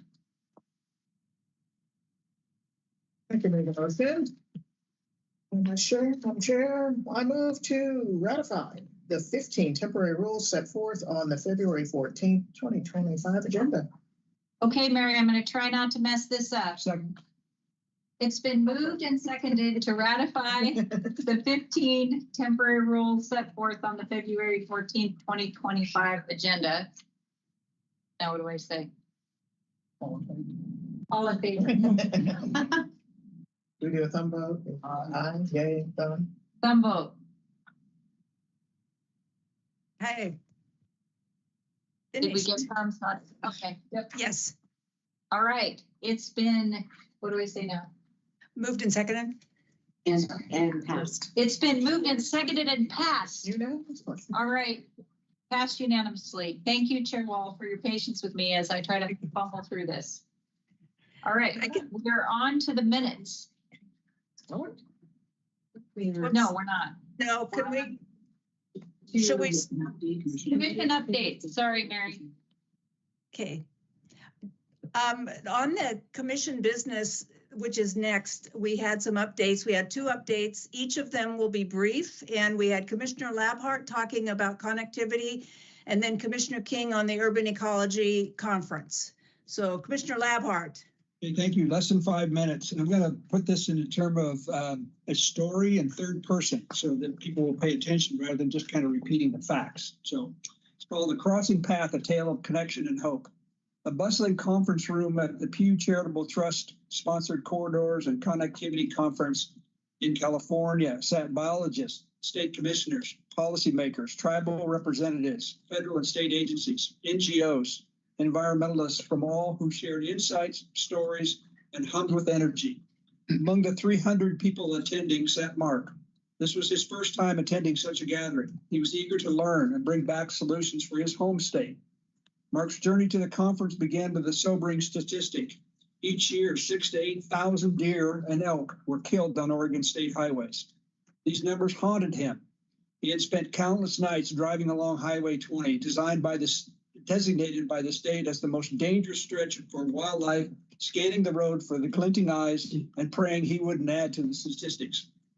The conference had opened his eyes to the possibilities. States like Utah had 60 wildlife crossings, creating partnerships and funding. Wyoming, Idaho, Colorado, Arizona showcased their own successes, where underpasses and overpasses had dramatically reduced wildlife collisions.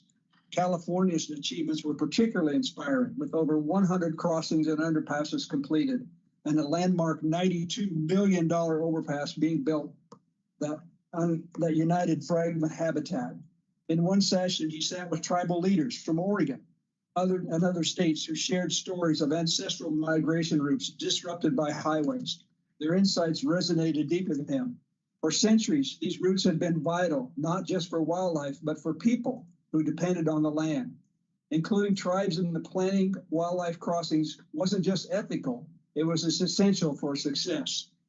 As the conference progressed, he connected in a separate meeting with a group from Central Oregon Land Watch, Oregon Hunters Association, Theodore Roosevelt Foundation, Warm Springs Tribe, ODOT Regional Manager, ODF and W staff, and Pew staff. They discussed the challenges of advocating for crisis crossings in Oregon, a state often overshadowed by its more ambitious neighbors. We need to do better, one member said. Lives and human and animal depend on it. On the final day, a session on behavioral studies caught his attention.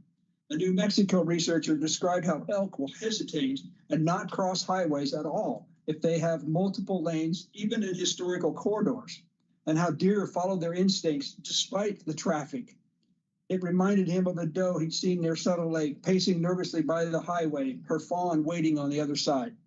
The conference closed in January with a powerful reminder. Federal funding was now available, at least then, but states like Oregon needed to act quickly as the funding required match. He left the conference determined. The $33 million secured for the Southern Oregon I-5 crossing was a start, but it wasn't even close to being enough for the crossings needed in Northeast Oregon and Southern Oregon. Back in Oregon, he hoped to rally his colleagues, ODOT, federal agencies, and community partners, with every story to share of lives lost, families devastated, deer and elk, some pregnant with this year's fawn or calf, and the possibility of a safer future. Momentum grew. Months later, he attended the Subtle Lake Conference dedication as the construction began on the new wildlife overpass on Highway 20.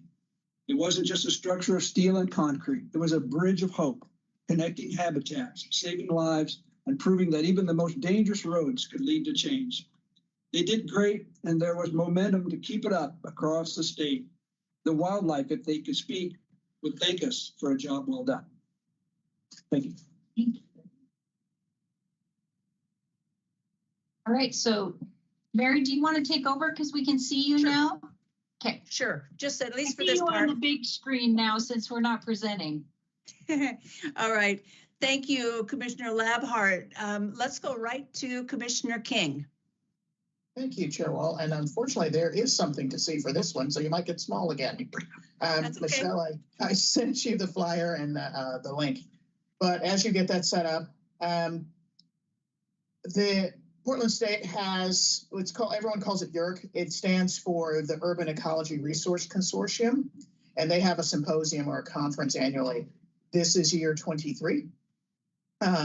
It's typically always at Portland State. Last year they had a conflict with spring break, so it was at Reed College, but it's back at Portland State this year. And we have, I think, 3 ODFW presenters at that conference. They're all from, as you might imagine, the North Clackamas Regional Office. And so they're presenting, it's an all-day conference. There's a couple presenters in the morning. I think the third one is in the afternoon. I am the keynote for the afternoon. And it relates to all the things we talk about, but it also relates to what Commissioner Lappart was just talking about with wildlife crossings. So what I've done with my presentation, there's a flyer. Whenever you see it, there's a flyer for it, and there's a QR code, which when you launch the QR code, you can see the agenda. But the story map is the thing that I'm most proud of, in that I created a PowerPoint, but I also created a story map. And in the story map, I talk about the connections between humans and the environment, and like the lethality of highways to humans, say for a vehicle crash, but also to DRL for vehicle collisions. And so I juxtapose the two, and I talk a lot about 6 PPDQ, which we just learned about today. So that's all in there. And so are some of the names that you will potentially see. I think that's tiny. It's a very tiny. very tiny. I love it. It doesn't look like a link. But right there. Yeah, there we go. No, looks like it's coming. A link. You hit control and tap. Yeah, it is a link. It launches to a story map. But this, what I tried to do was link humans and the environment, which is what I try to do all the time. And so again, some of the familiar names we saw from the workshop will be presenting at this same conference. So, and again, some of our own ODFW people will be there as well. It looks, oh, now it's going to load a whole lot of times. So there it is. So I think if you scroll, so you see across the top, if you go all the way, the arrow across the top, right? Dear Lord. We just have a share screen. The arrow across the top, the headers, you see in the tan, the headers, keep going. There's an arrow all the way to the, keep going there, hit that arrow. And then see, click where it says highway particulate emissions, just as an example. That. So that snaps you to that part of the story map. And so I talk about, as it loads, I talk about particulate emissions, and I talk about how highways are an asthma alley. But if you scroll down, I also talk about, and sorry, it is loading. It's just sometimes one of the things about the story map that you learn, you always have a PowerPoint, is because story maps require high-speed internet to create. They require high-speed internet. So if it gets a little bit funky, you can always go back to your PowerPoint. But I talk about the highway particulate emissions, and it brings in the disparity piece that I talk about, like who is more vulnerable, who is more susceptible to this. But if you also scroll down, I talk about highway vehicle crashes. I think you're going the wrong way, I think. I talk about highway vehicle crashes. And then if you click just the next header, or you can scroll, either one, I talk about highway vehicle collisions. And so basically, I'm just trying to show how it's all linked. And if you scroll and if it will load, I couldn't help it. With my ODFW tendencies, I talked about the number one animal hit is deer for the reasons that Mark just explained. But I put A for alligator, B for brown bear, and then C for cougar. They're all using wildlife crossings. So, and then if you scroll just a little bit down, you'll see some of the stuff that we just talked about, the urban mortality runoff syndrome. And that's what's called a slide. So if you slide that, it shows you 6 PPDQ. And that shows you, so that's the 6 PPDQ explanation, and it shows you pre-spawn mortality. So that's what I hope to bring to the Urban Ecology Conference, like a linkage of it, and showing, how ODFW is in this frame. ODFW is in the frame, how environmental health relates, how it's both humans and animals, a human health connection, and in the urban landscape. So that will be March 17th. The afternoon, which I think is 1. I'd have to look at the agenda for the timing. And also applicable to this, Gabe Shioships, who I've reached out to. He is Cayuse. He is the executive director for Tryon Creek State Park, which is the only park within Portland city limits. And they also got some, at least we hope, some of the federal highway dollars to replace that big culvert at Tryon Creek. So that might be a nice connection, because we've done the east side, meaning some of the Kellogg Dam and Johnson Creek and all of that for cold water refugia. And then the west side, directly across when you look, would be Tryon Creek. So that might be fun, and go to us, the only state park that is fully contained within Portland city limits. So, and he's the morning keynote, I'm the afternoon. And like I said, there's at least 3 ODFW presenters within that. So there's a big ODFW presence in this conference. So that'll be super cool. If you click the last one where it just says quotes, I try to leave it on a more hopeful note, considering the times that we're in, and using some of the quotes of our 32nd president, where he talked about social justice, faith, and hope. And then also the second quote by him, if you scroll, it shows where men and nature must work hand in hand. So kudos, FDR. We need to get back to that. So Thank you. yes, thank you. Thank And you. it will be hybrid and streamed and all that. If you guys are interested, it'll be recorded like what we do here. So you don't have to come to Portland and brave the weather. Thank you, Dr. King, and for staying within your time limit. I really appreciate it. We've got quite a few things, Commissioners, still to go.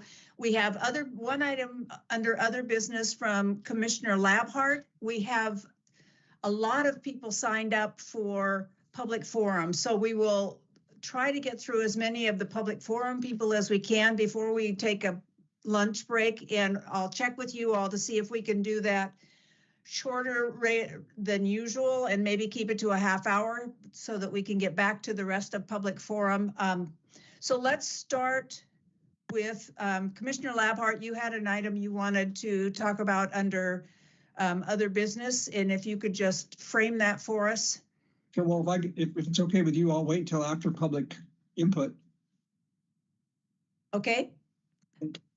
Then that would be fine, and we will move to public forum. There are 16 people signed up under public forum. And what I'd like to do is call off the first 5 names, and if those people can all be ready, and Michelle, if you can help us with this, that would be great. So Rex Leach, Joe Mulkey, Stuart Shootpulse, Jared Reeves, and Crystal Adams. So Chair Wall, some of these folks indicated that they're meeting at, I believe, the Craft Commission, and they're going to be sharing a sign-in. So when I'm not certain exactly how many folks, so it may take a minute longer for their transition from one speaker to the next. Are they aware that we're starting? Is that what you're telling me, that we don't know if they're ready to speak? No, I have several of them that are in the room. Okay. Then Michelle, why don't you call on the people who are all ready to talk about the Dungeness crab season, because we have quite a few of those. So if you could call on the ones that are available, and we could work our way through this list. And that would be great. And I'm sorry, I missed that. Joe Mulkey is in the room. Okay, go ahead, Joe. And you'll have 3 minutes each maximum. If you can keep it less, that would be great. Joe?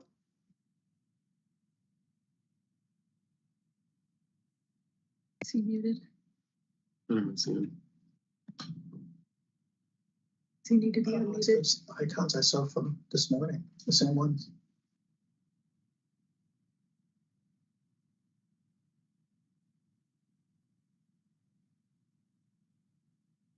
Michelle, could we just keep going through the list if Joe's not available? Okay, I'm going to go ahead and start with the book. Oh. Can you hear us now from Coos Bay? Yes. Oh.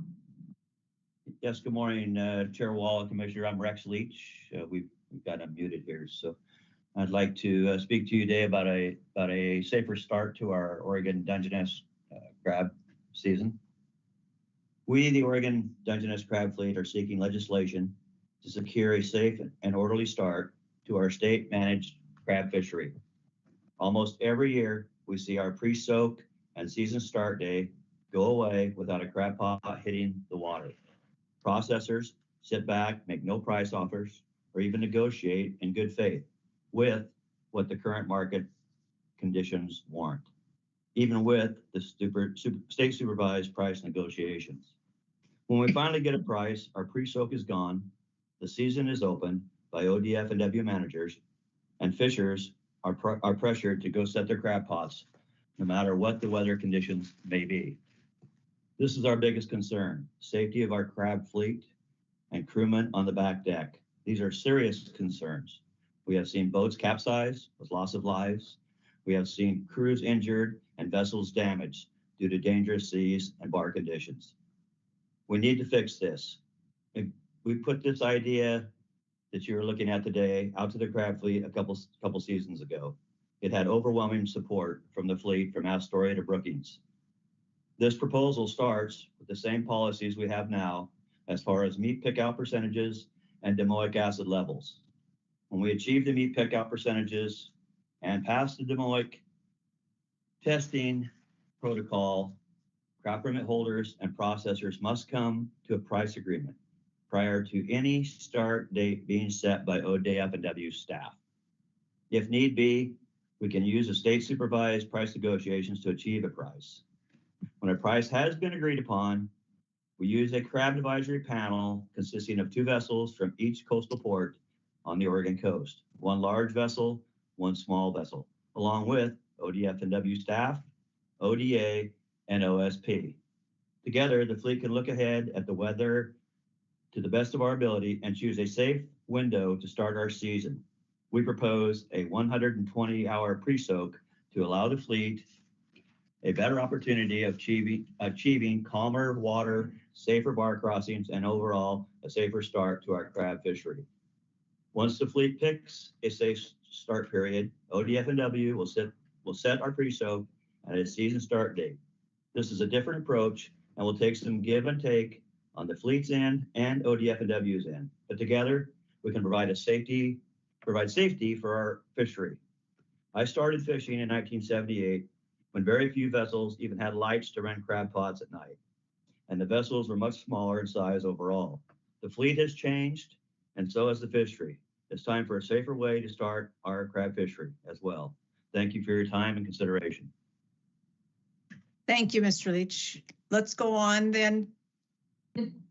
I do have Joe in the room now. I think he's ready.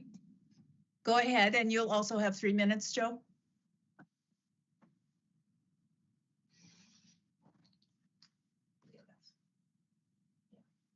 Can you hear me this time? Yes. Okay. I was there last time. I just you couldn't hear me for whatever reason. Okay. Good morning, everyone.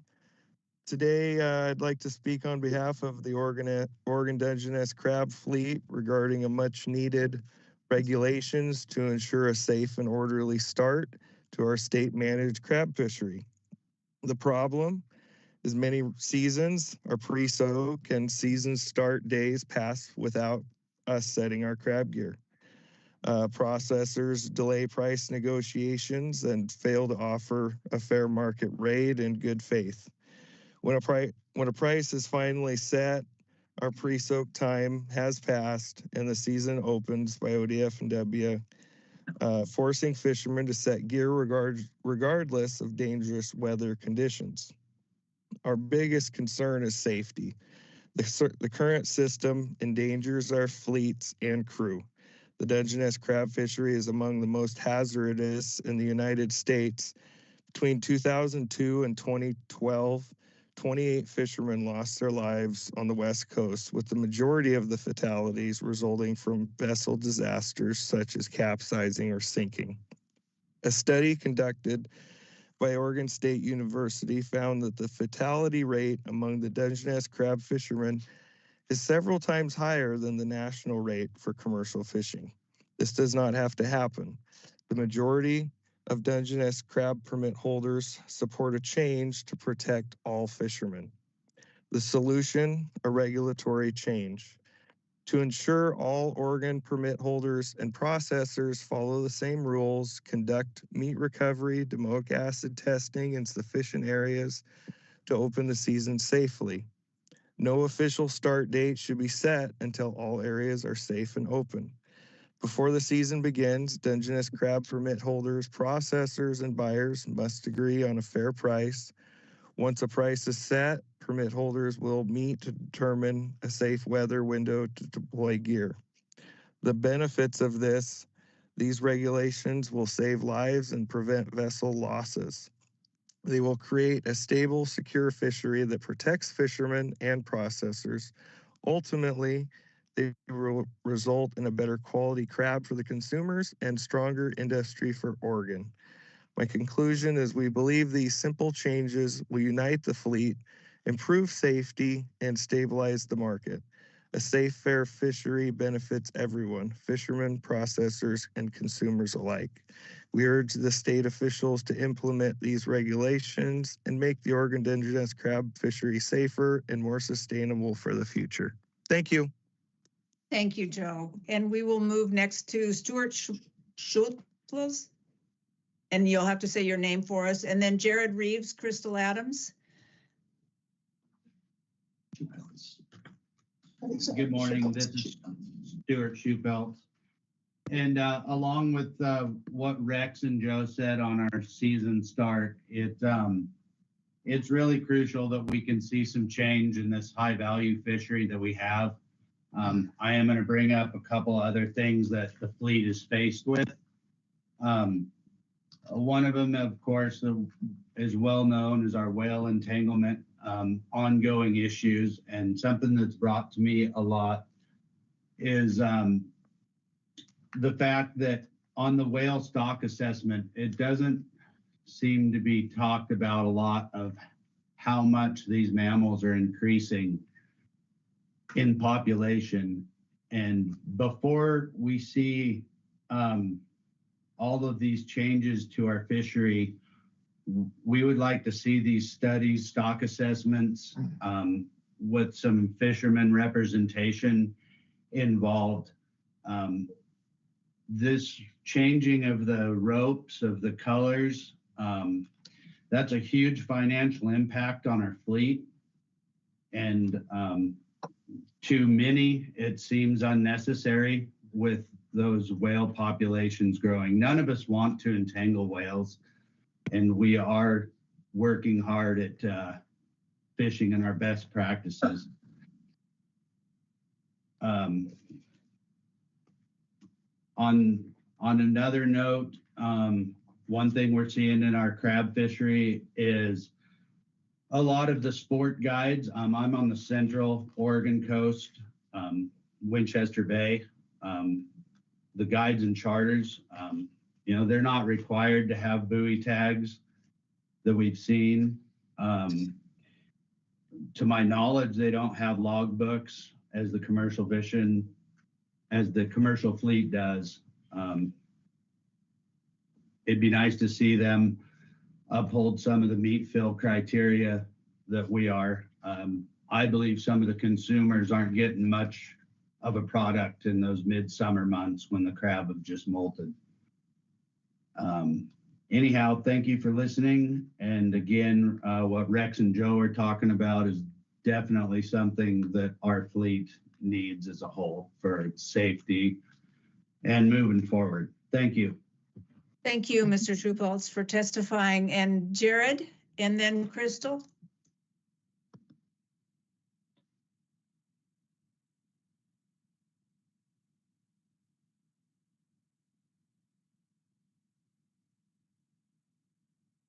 Jared Reeves.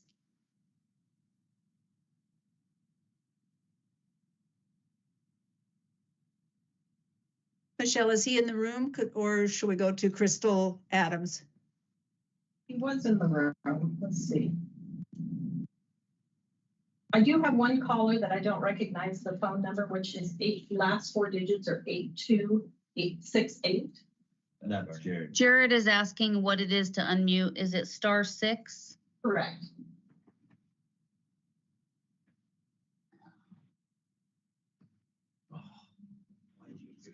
All right, you guys hear me now? Yes, sir. All right, this is Jared Reeves here. Thank you for that. Yeah, I'm here testifying on behalf of myself today, and want to say I support everything that my fellow crabbers before me were just talking about. And I'd like to talk about something else here today, but thank you for the opportunity to speak today on a pressing issue that impacts both Oregon's marine ecosystems and the hardworking communities that depend on them. The ongoing whale entanglement problem in the Dungeness crab fishery threatens not only the health of protected whale populations, but also the sustainability of an industry that is a cornerstone of Oregon's economy and culture. I come before you today to propose a balanced, proactive solution. The organization of a commercial fishery and permit buyout program aimed at reducing the number of vertical lines in Oregon's waters. This strategy would mitigate the risks of whale entanglements, preserve the reputation of our fishery, of our sustainable seafood industry, and protect the livelihoods of many business owners, captains, and crews who are already stretched to their limits by increasing regulatory and financial burdens.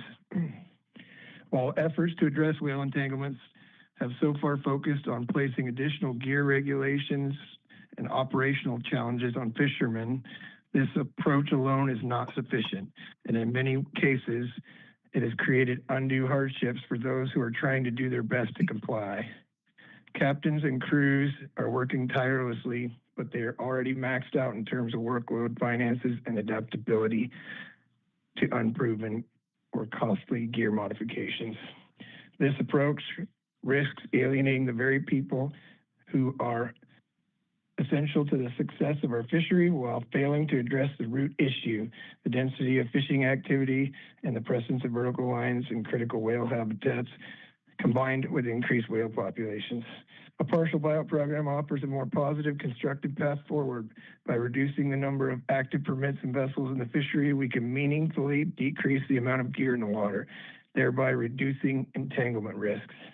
A buyout would not only demonstrate Oregon's commitment to proactive environmental stewardship, but also support the industry's long-term viability by easing regulatory and operational pressures on the remaining participants. Such a program would require significant funding, and I propose that we look to broader sources to make this possible. Federal grants, private conservation funding, or a combination of both to provide the resources needed to ensure a fair, equitable buyout process.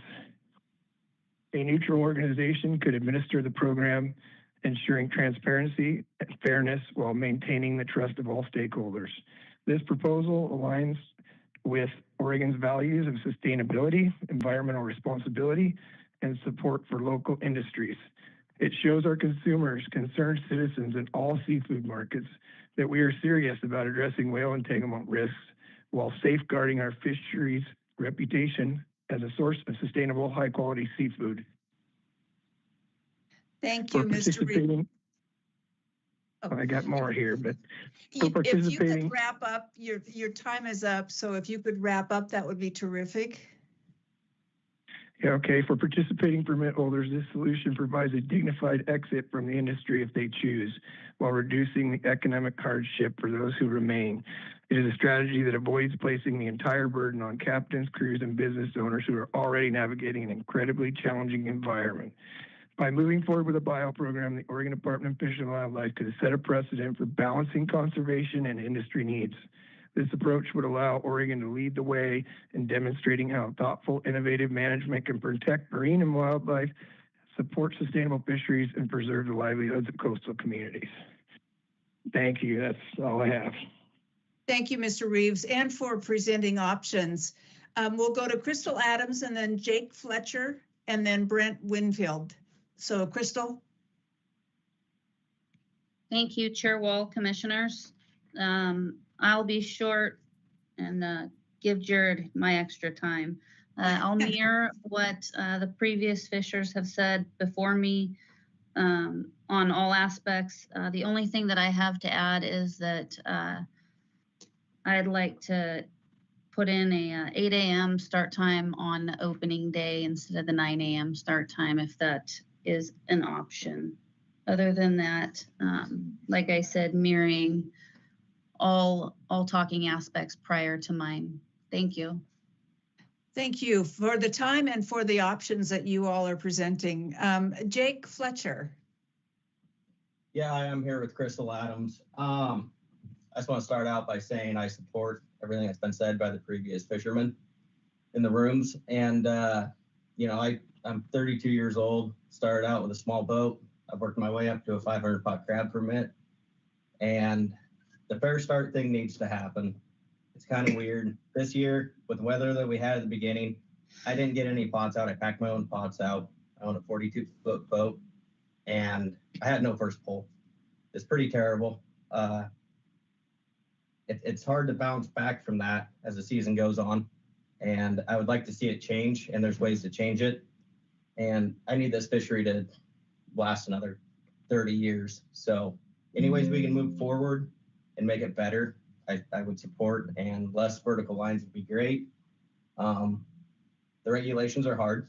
A pallet of crab line was $6,000, and that doesn't even cover part of my gear. I mean, it's gonna be $25,000 by the time I'm done buying all the rope I need to do this. So thank you guys for your time, and yeah, have a good day. Thank you. You too. And just so everyone knows, the thing I forgot to say at the start is we listen carefully to what people say in public forum. We don't typically take action on it when we first hear it because it's not something that's been on the regular agenda. But could we go then to Brent Winfield and then Bernie Lindley?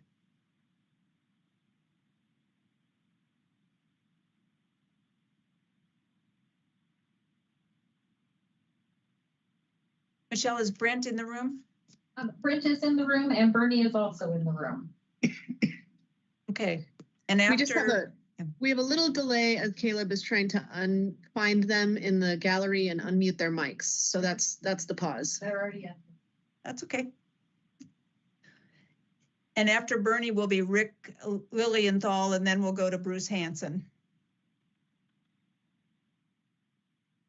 See, are they able?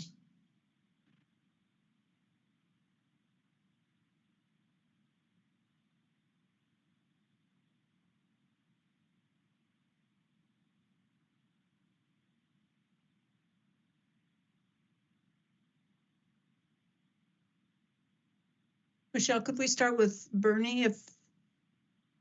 Someone, it's like a call. I see Bernie in the room also. There he is. There he is. Go ahead, sir. Okay, my name's Bernie Lindley. I have been fishing for Dungeness crab as a skipper since 1990. Since about 1995, I've been the president of the Brookings Fishermen's Marketing Association. And so we've been working close. I was also a commissioner for the Crab Commission back in the early 2000s. And under Nick Furman's leadership, we were able to get the Oregon Department of Agriculture to supervise our price negotiations so that we could potentially have a price before the season started. And for the first probably 10 years of that, the first year that was probably 2003. And for the first 10 or 12 years of it, it was massively successful. We had our price settled before the season ever opened. Since then, over the course of the last 10 years, that has not been the case. And, speculation why that might be, I think it's not because of us. We have always wanted, the Port of Brookings Harbor has always wanted to initiate those price negotiations, and we've worked closely with ODA to make that happen. But it seems that the processors have been reluctant to come to the table. So what I would like to see is for the, my hope is that we could make it compulsory that before the season can open, that we have to have a successful price negotiation and have a price established before the beginning of the season. So before the season can legally open. So I would suggest that we tie the opening of the season in the same way that Rex said, to a weather window that's going to work for everybody, but also to have a price that's already established before we're allowed to put our traps in the water. So that's our hope down here in Brookings. Thank you. Thank you very much. Then let's try one more time for Brent Winfield. I believe that Brent, I think I have you on. Here's a phone too. You're 2762. If on your phone you'll hit *6, that should help unmute you.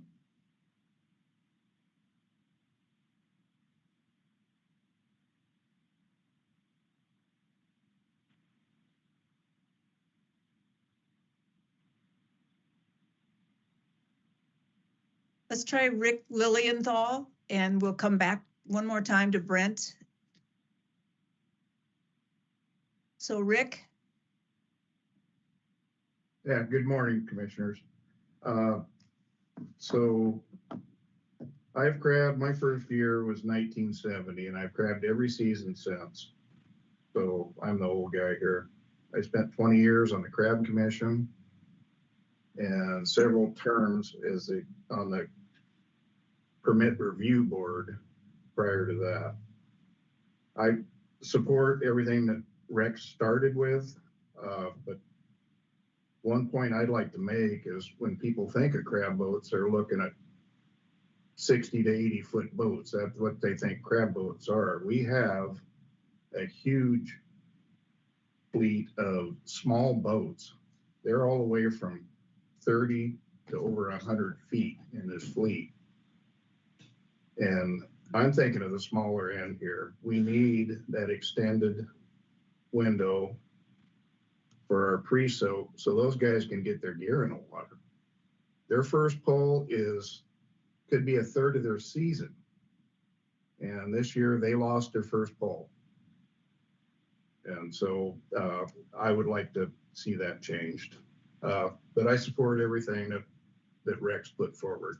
Thank you. Thank you, sir, for keeping it short and for your ideas. And we'll try one more time for Brent. Chair Wall, this is Crystal Adams. I do have messages back and forth with Brent. He lives in kind of a spotty service area. He wanted to offer support for Rex Leach and his letter that he read. Thank you. Appreciate you jumping in to bridge that gap for us. And we will move on then to Bruce Hanson, Bill Monroe Jr., and Liz Hamilton. And we're changing subjects now, Commissioners. So this will be on the Barbless hooks and the Columbia River. So Chair Wall, Bruce had a conflicting appointment and he had sent in some written testimony. We have that. We have his testimony. So we have seen that. So that's great. Bill Monroe and then Liz Hamilton. Can you guys hear me? Yes. Oh, great. Well, thanks very much. Hey, before my time starts, can I just say how amazing Sean Clements is? He's gone full circle from predation to sea lions, and now he's moved on because he's so integral into hatchery reform and improvement. It's really great to see. Okay, I want to speak today. Yeah, that's great. Good morning, Director Colbert, Chair Wall, Vice Chair Hatfield, and the rest of the commissioners, and all of the ODFW staff today. You guys are an exceptional group, and I'm thankful to be here. My name is Bill Monroe Jr. I've been an avid recreational fisherman for at least 35 years, if not all 46. I was probably holding a rod and reel in my hand as a newborn, and I just didn't know it. I now own and operate a sport fishing business of my own for the last 20 years. I've been around a long time in the recreational fisheries, and now because of this task, I always feel the need to be involved and fight for opportunity. And I sit now on the Columbia River Recreational Advisory Group, and I represent sometimes multiple sports groups and associations, if not hundreds and thousands of recreational anglers. And we all have the same views and beliefs that I do, and we absolutely cherish the privilege and the special opportunity to be able to fish for, recreate, and sometimes be even able to put on our own dinner tables, knowing that we caught it for ourselves, of which Oregon salmons and steelhead and other anadromous fish in our amazing waterways hold value to us. One of these waterways is our very own Columbia River. You guys know that's not a secret to anybody. A river that's been plagued with dual state fish politics, regulations and ESA listings, fisheries in decline, then even ESA delistings. Even some fisheries regaining some health throughout the years, and ebbs and flows as it goes back and forth. The topic of why I'm here today, though, in front of the commission, is to plead that we take a very close look, if not closer, at the need of why we need to retain the rule and having barbless hooks remain as required in the Columbia River fisheries. We absolutely need to rescind that rule right now and all for the rest of the time moving forward. The barbless hook rule was pretty much brought into play as a concession piece for when gillnets were on the chopping block, be taken off the main stem Columbia River. We didn't want that necessarily, and then safe zones came into play.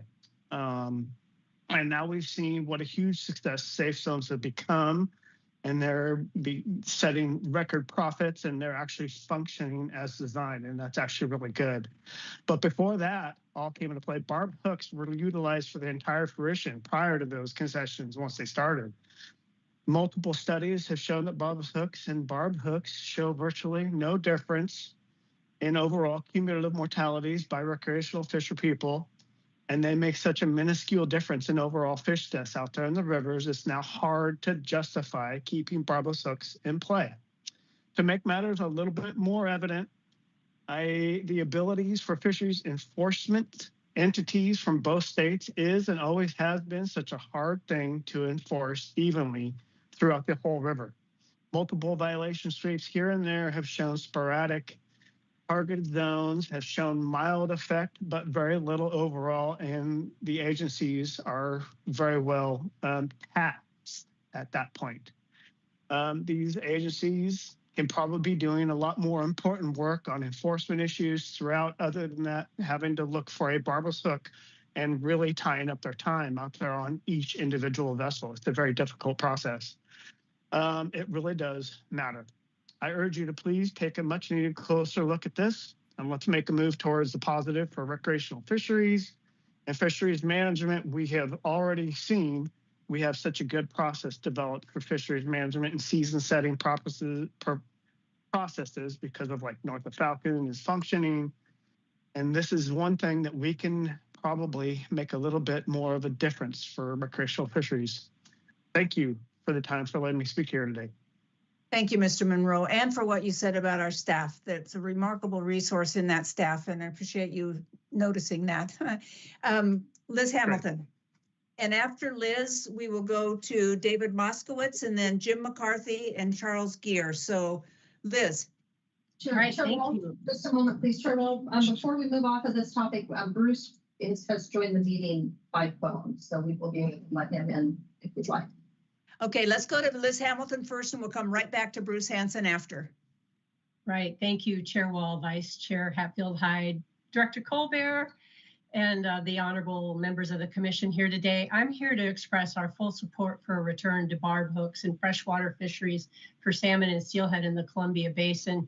The studies in freshwater have demonstrated that it is the hook placement that has more influence on mortality than other factors. Furthermore, the release mortality from hooks in the mouth is in the low single digits. So using 10% captures all these various mortalities.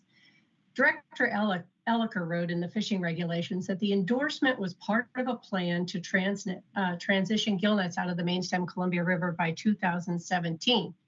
Sport anglers paid it forward, and today the safe area fisheries are an unmitigated success. And Washington has also executed a nearly $15 million buyback. Despite these achievements, gillnets have not been transferred out of the main stem, while anglers are regulated with a barbless hook rule that is not based in science. We ask that you work with Washington to review and rescind the barbless hook rule in time for the spring Chinook fishery. Additionally, we ask that you review and rescind the exclusion bubble at Young Bay for the fall season. Once a safe haven for smaller boats where they could readily return to dock when the weather kicked up, the purported need for the bubble has proven to be unfounded, and SB 830 did call for a review every 3 years. Last, most urgently and time sensitive, for 3 years, there has been non-concurrent regulations in the Columbia spring Chinook fishery, penalizing the sport fishery by nearly 20% of our total share of the ESA impacts. Washington State unilaterally changed the allocation to 730 and then allocated a share of these joint state resources solely in Washington State waters. These two decisions disproportionately impact Oregon anglers who are buying the endorsement. In 2022, these reductions resulted in a loss to our industry of over 14,000 angler trips and about 1.5 million in direct trip expenditures. Over 3 years, this has resulted in the loss of tens of thousands of angler trips and millions in economic lost opportunities. This is especially onerous given the success of the off-channel fisheries, where the gillnet fleet is harvesting 70% of the spring Chinook where impacts are shared. SBA 830, remember, said to optimize the economic benefits of the river. We need to revisit that. We believe this can and must be addressed for this year, and I hope you'll reach out with any questions you might have if we can be a resource in any way.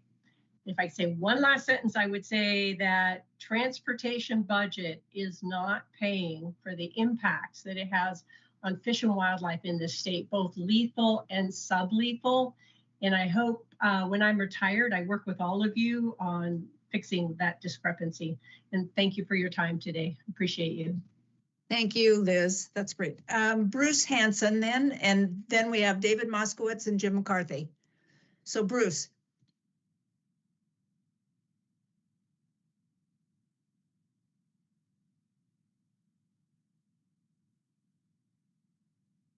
Michelle, are we waiting for him to unmute? Yeah. Star 6 to unmute if you're by phone.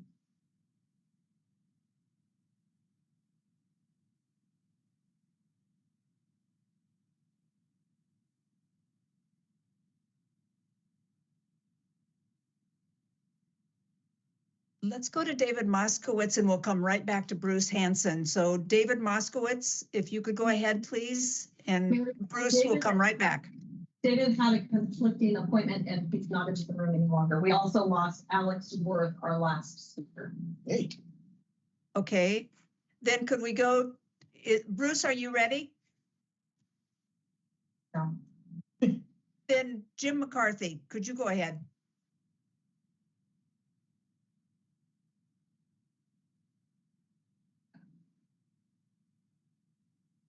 Jim?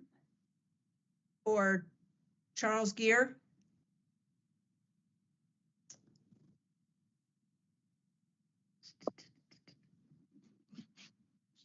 Yes, Charles Gears here, if you can hear me. Yes, we can. Go ahead. Thank you. Great. Chair Wall, Commissioners, Director Colbert, thank you for the opportunity to submit comments. My name is Charles Gear, and I'm the Southern Oregon Coordinator for the Native Fish Society. I've spoken to this commission many times in the past as a volunteer for conservation organizations and as a concerned angler residing in Southern Oregon. I was one of many who voiced my absolute shock and dismay at the haphazard and careless repair work at Winchester Dam on the North Umpqua River in August of 2023. For those of us that recreate on and cherish the North Umpqua, witnessing the destructive negligence of private landowners on our public resources was almost too much to bear. Our only recourse at the time was to reach out to managing agencies as well as our state legislators in hopes that the laws and regulations in place to protect our wild native fish might be enforced. I'm coming before you today to simply thank you and express my gratitude for enforcing these regulations, specifically for issuing a proposed order in September 2024 requiring installation of fish passage at Winchester Dam consistent with current standards. As we all know, the fish ladder at Winchester Dam presents an outdated and frankly unacceptable obstruction that kills, injures, and delays wild native fish. The dam owners at the Winchester Water Control District have repeatedly shown they are unwilling to maintain the dam for the safety of downstream residents and migrating wild anadromous fish. Native Fish Society and our coalition members remain steadfast in our commitment to seeing Winchester Dam removed. We encourage you to continue to pursue enforcement actions related to Winchester Dam. You've provided us, all of us, with hope for accountability regarding this blatant disregard for Oregon's precious natural resources. Thank you for your time and consideration. Thank you, Charles. And we will go then to Jim McCarthy. Oh, thank you. Thank you, Chair Wall, Commissioners, Director Colbert. Happy Valentine's Day, and thank you for the opportunity to submit comments. I provided more detailed written comments on this topic to Michelle in a letter from Steamboaters, Native Fish Society and Waterways of Oregon. And I should say that I'm the Southern Oregon Program Director for Water Watch of Oregon. I work in the Umpqua, Klamath, and Rogue basins. But I just wanted to personally express appreciation and support to ODFW staff and the commission for issuing the proposed order in September 2024 requiring installation of fish passage at Winchester Dam consistent with current state standards. As you know, resolving the serious fish passage problems at Winchester Dam is an important issue for a lot of people around the state who love and depend on the North Umpqua River and its native fish. This and other recent state enforcement actions at the dam have really provided hope for progress at this site after many years of frustration. I personally have heard a great deal of enthusiasm from the general public about this specific action in my day-to-day in the last few months. It really has been a lot of enthusiasm. So I'd urge, again, I want to express appreciation and urge ODFW to continue to pursue enforcement actions related to Winchester Dam without delay.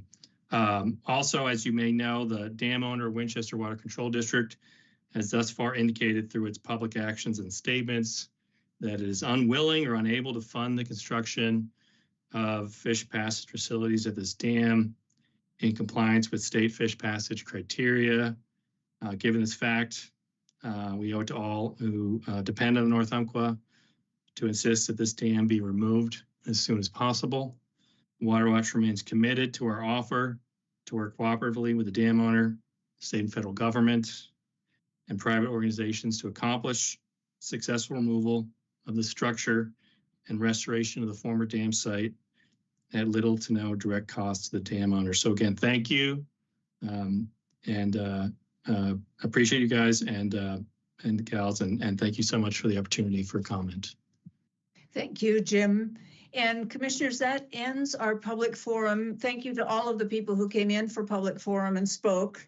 And we will go back then. Commissioners, we're past noon, but I think we'll go back to other business, other commission business, and let Commissioner Labhart take the floor for just a few minutes. And then lunch after? Yes. Yes. Okay, thank you, Chair Wall. In accordance with commission policy, if a commissioner seeks to ask an agenda item be placed on a future commission meeting for discussion and action, they seek permission from the chair, which I did, to bring this matter under other business. Explains the proposed agenda item and asks that a majority of the commissioners present agree to hear the matter at a future commission meeting. I am asking that today. We have heard from some of the public today their rationale and desire to revisit the Barbless hook requirement on the lower Columbia River. I've also had several constituents talk to me by phone asking that this matter be revisited. I have said I'm willing to consider that and bring the matter before the commission for deliberation to determine if the matter has commission support to bring to direct staff to prepare an agenda item at a future commission meeting.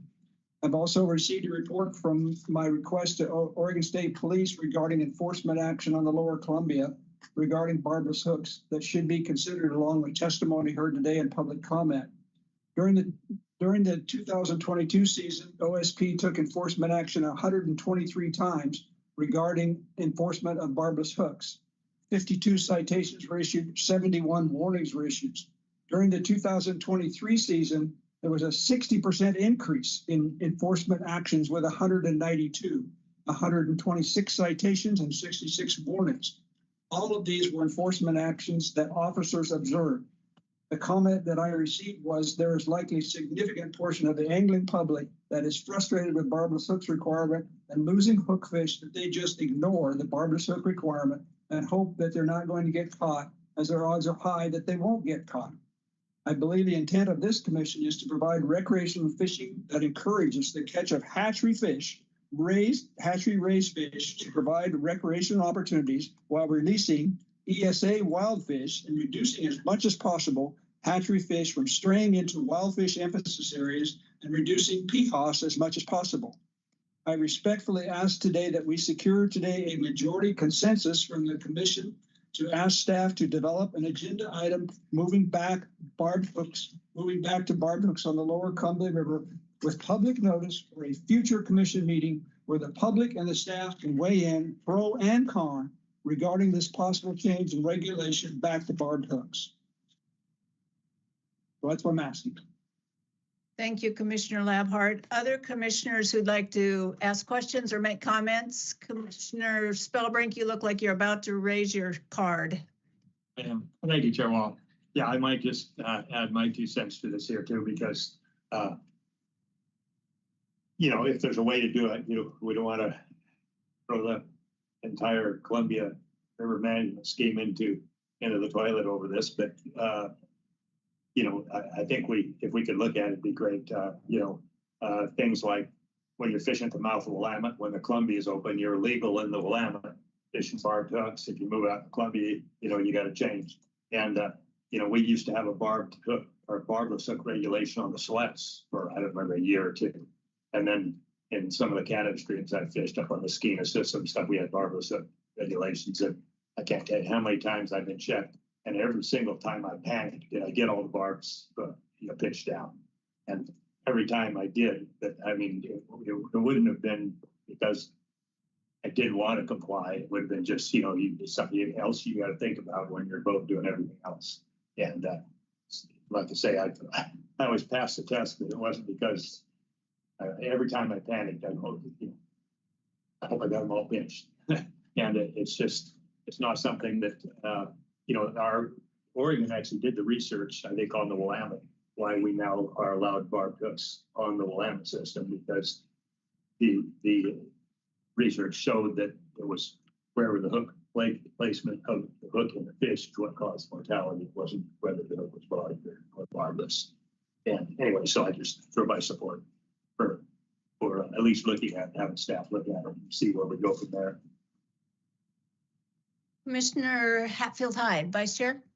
Yes, so I am interested in this with 2 caveats. One, that it not interfere with the compact in any way.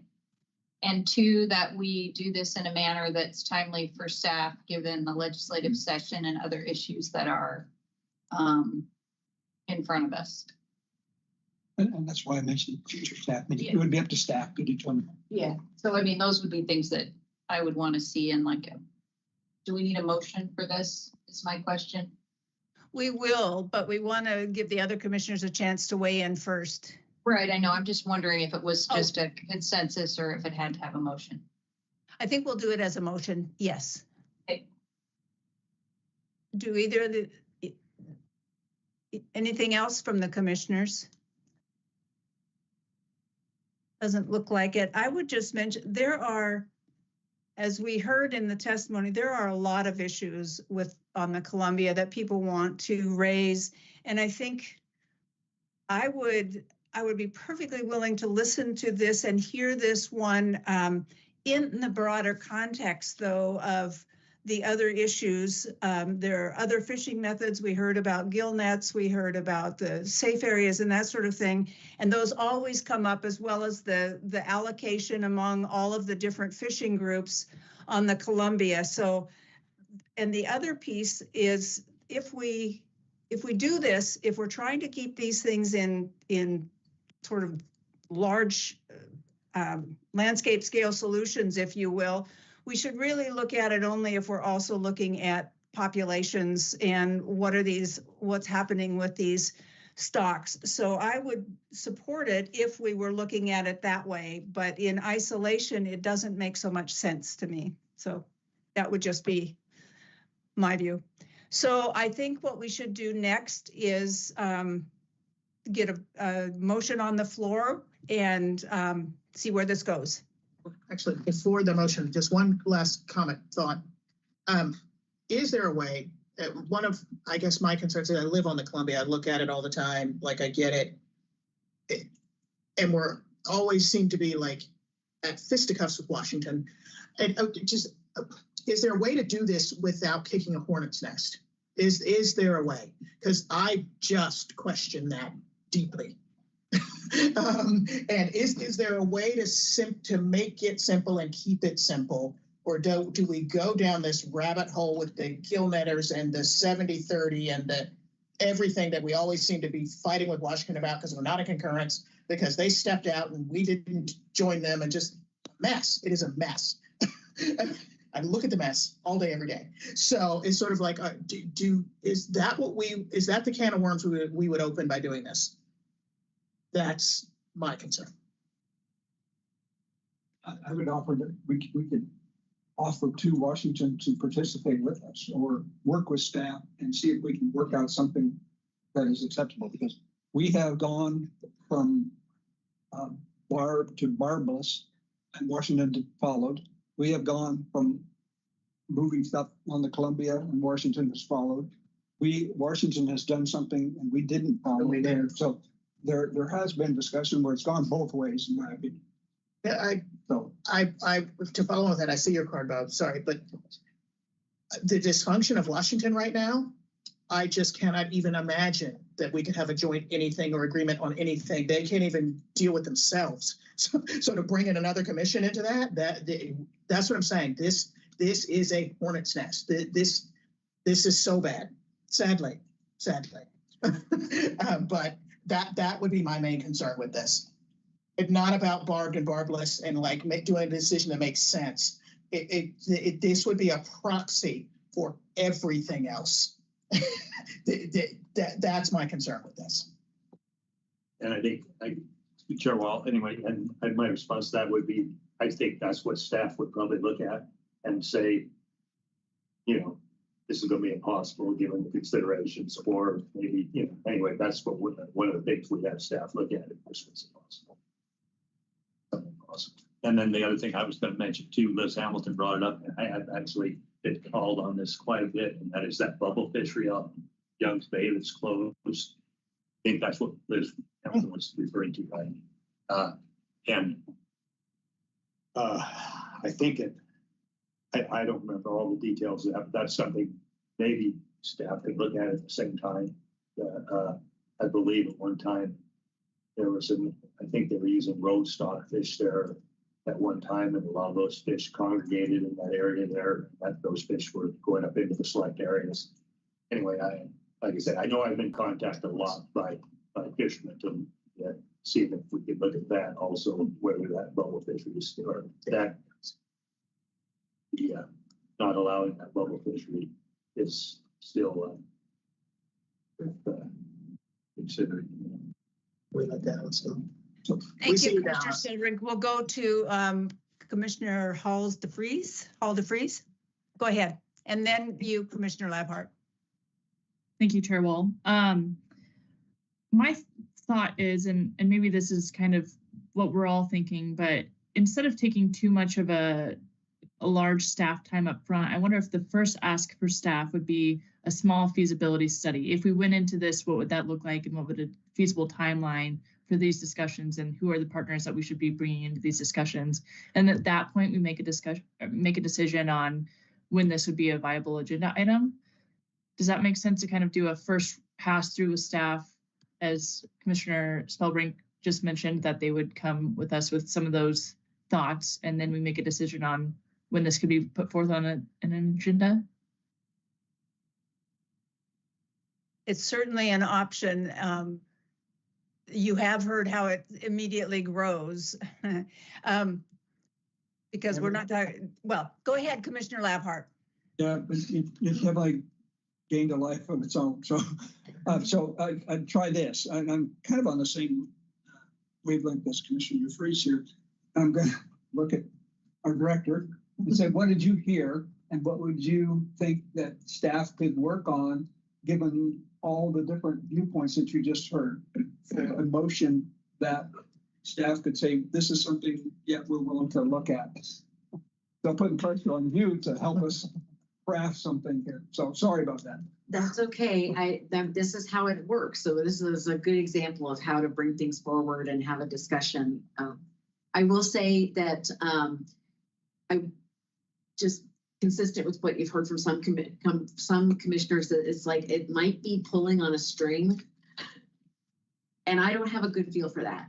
I'll be honest. And so I do think that there's a version of the motion that could have us just look at what could we consider the barbless piece and isolation, and what what might that look like and how might we bring that forward for you to decide how soon you want. Does that feel responsive, but also a little bit cautious based on what you've heard? Okay, then I would make a motion that we direct staff to consider the barbless hook requirement on the Columbia River at a future commission meeting with staff coming in with pros and cons and recommendations for potential action. Motion. Second. It's been moved and seconded to ask staff to consider barbless hook regulations in isolation and Commissioner Labhart, before I stop, I'm just going to make sure I said it right for what your motion is. Yes, and at a future meeting where staff would come in with options for us to consider. And the key is that for, I think, in isolation, meaning we're just doing that. I think she said isolation. Okay. Then what we'll do is a voice or a roll call. Michelle, will you, well, first, sorry, any further discussion before we take the vote? So who made our second? I didn't get that. Commissioner Spellbrink. All right, so let's, Labhart? Yes. King? Yes. Spellbrink? Yes. DeFreeze? Yes. Hatfield Hyde? Yes. Wall? I'm voting no on this one, not because I don't appreciate the issue, but because doing these in isolation when there are so many other issues doesn't make sense to me. So, and I explained it earlier, but I just want to let people know I appreciate the issue. I think that it shouldn't be in isolation. So let's end there for right now. Commissioners, I'm not sure what your situation is where you are, but can we be back in at 1? For lunch? After lunch? What's the time for lunch? Stop for lunch and come back in a half hour. Commissioner Spellbrink? Yeah, thank you, Chair Wall. Yeah, maybe when we come back, I could also make a suggestion and whether we, have to carry it to the next meeting or what, but make an agenda item for looking at the crab pre-soak set times and safety issues involved there. Want to wait till after we come back to do something there. Yeah, people haven't had any time to think about that. So we may have to hold on that one. Let's take that up when we come back.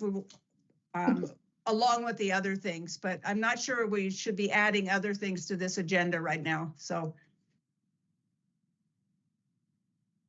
let's take the half hour, come back at 1.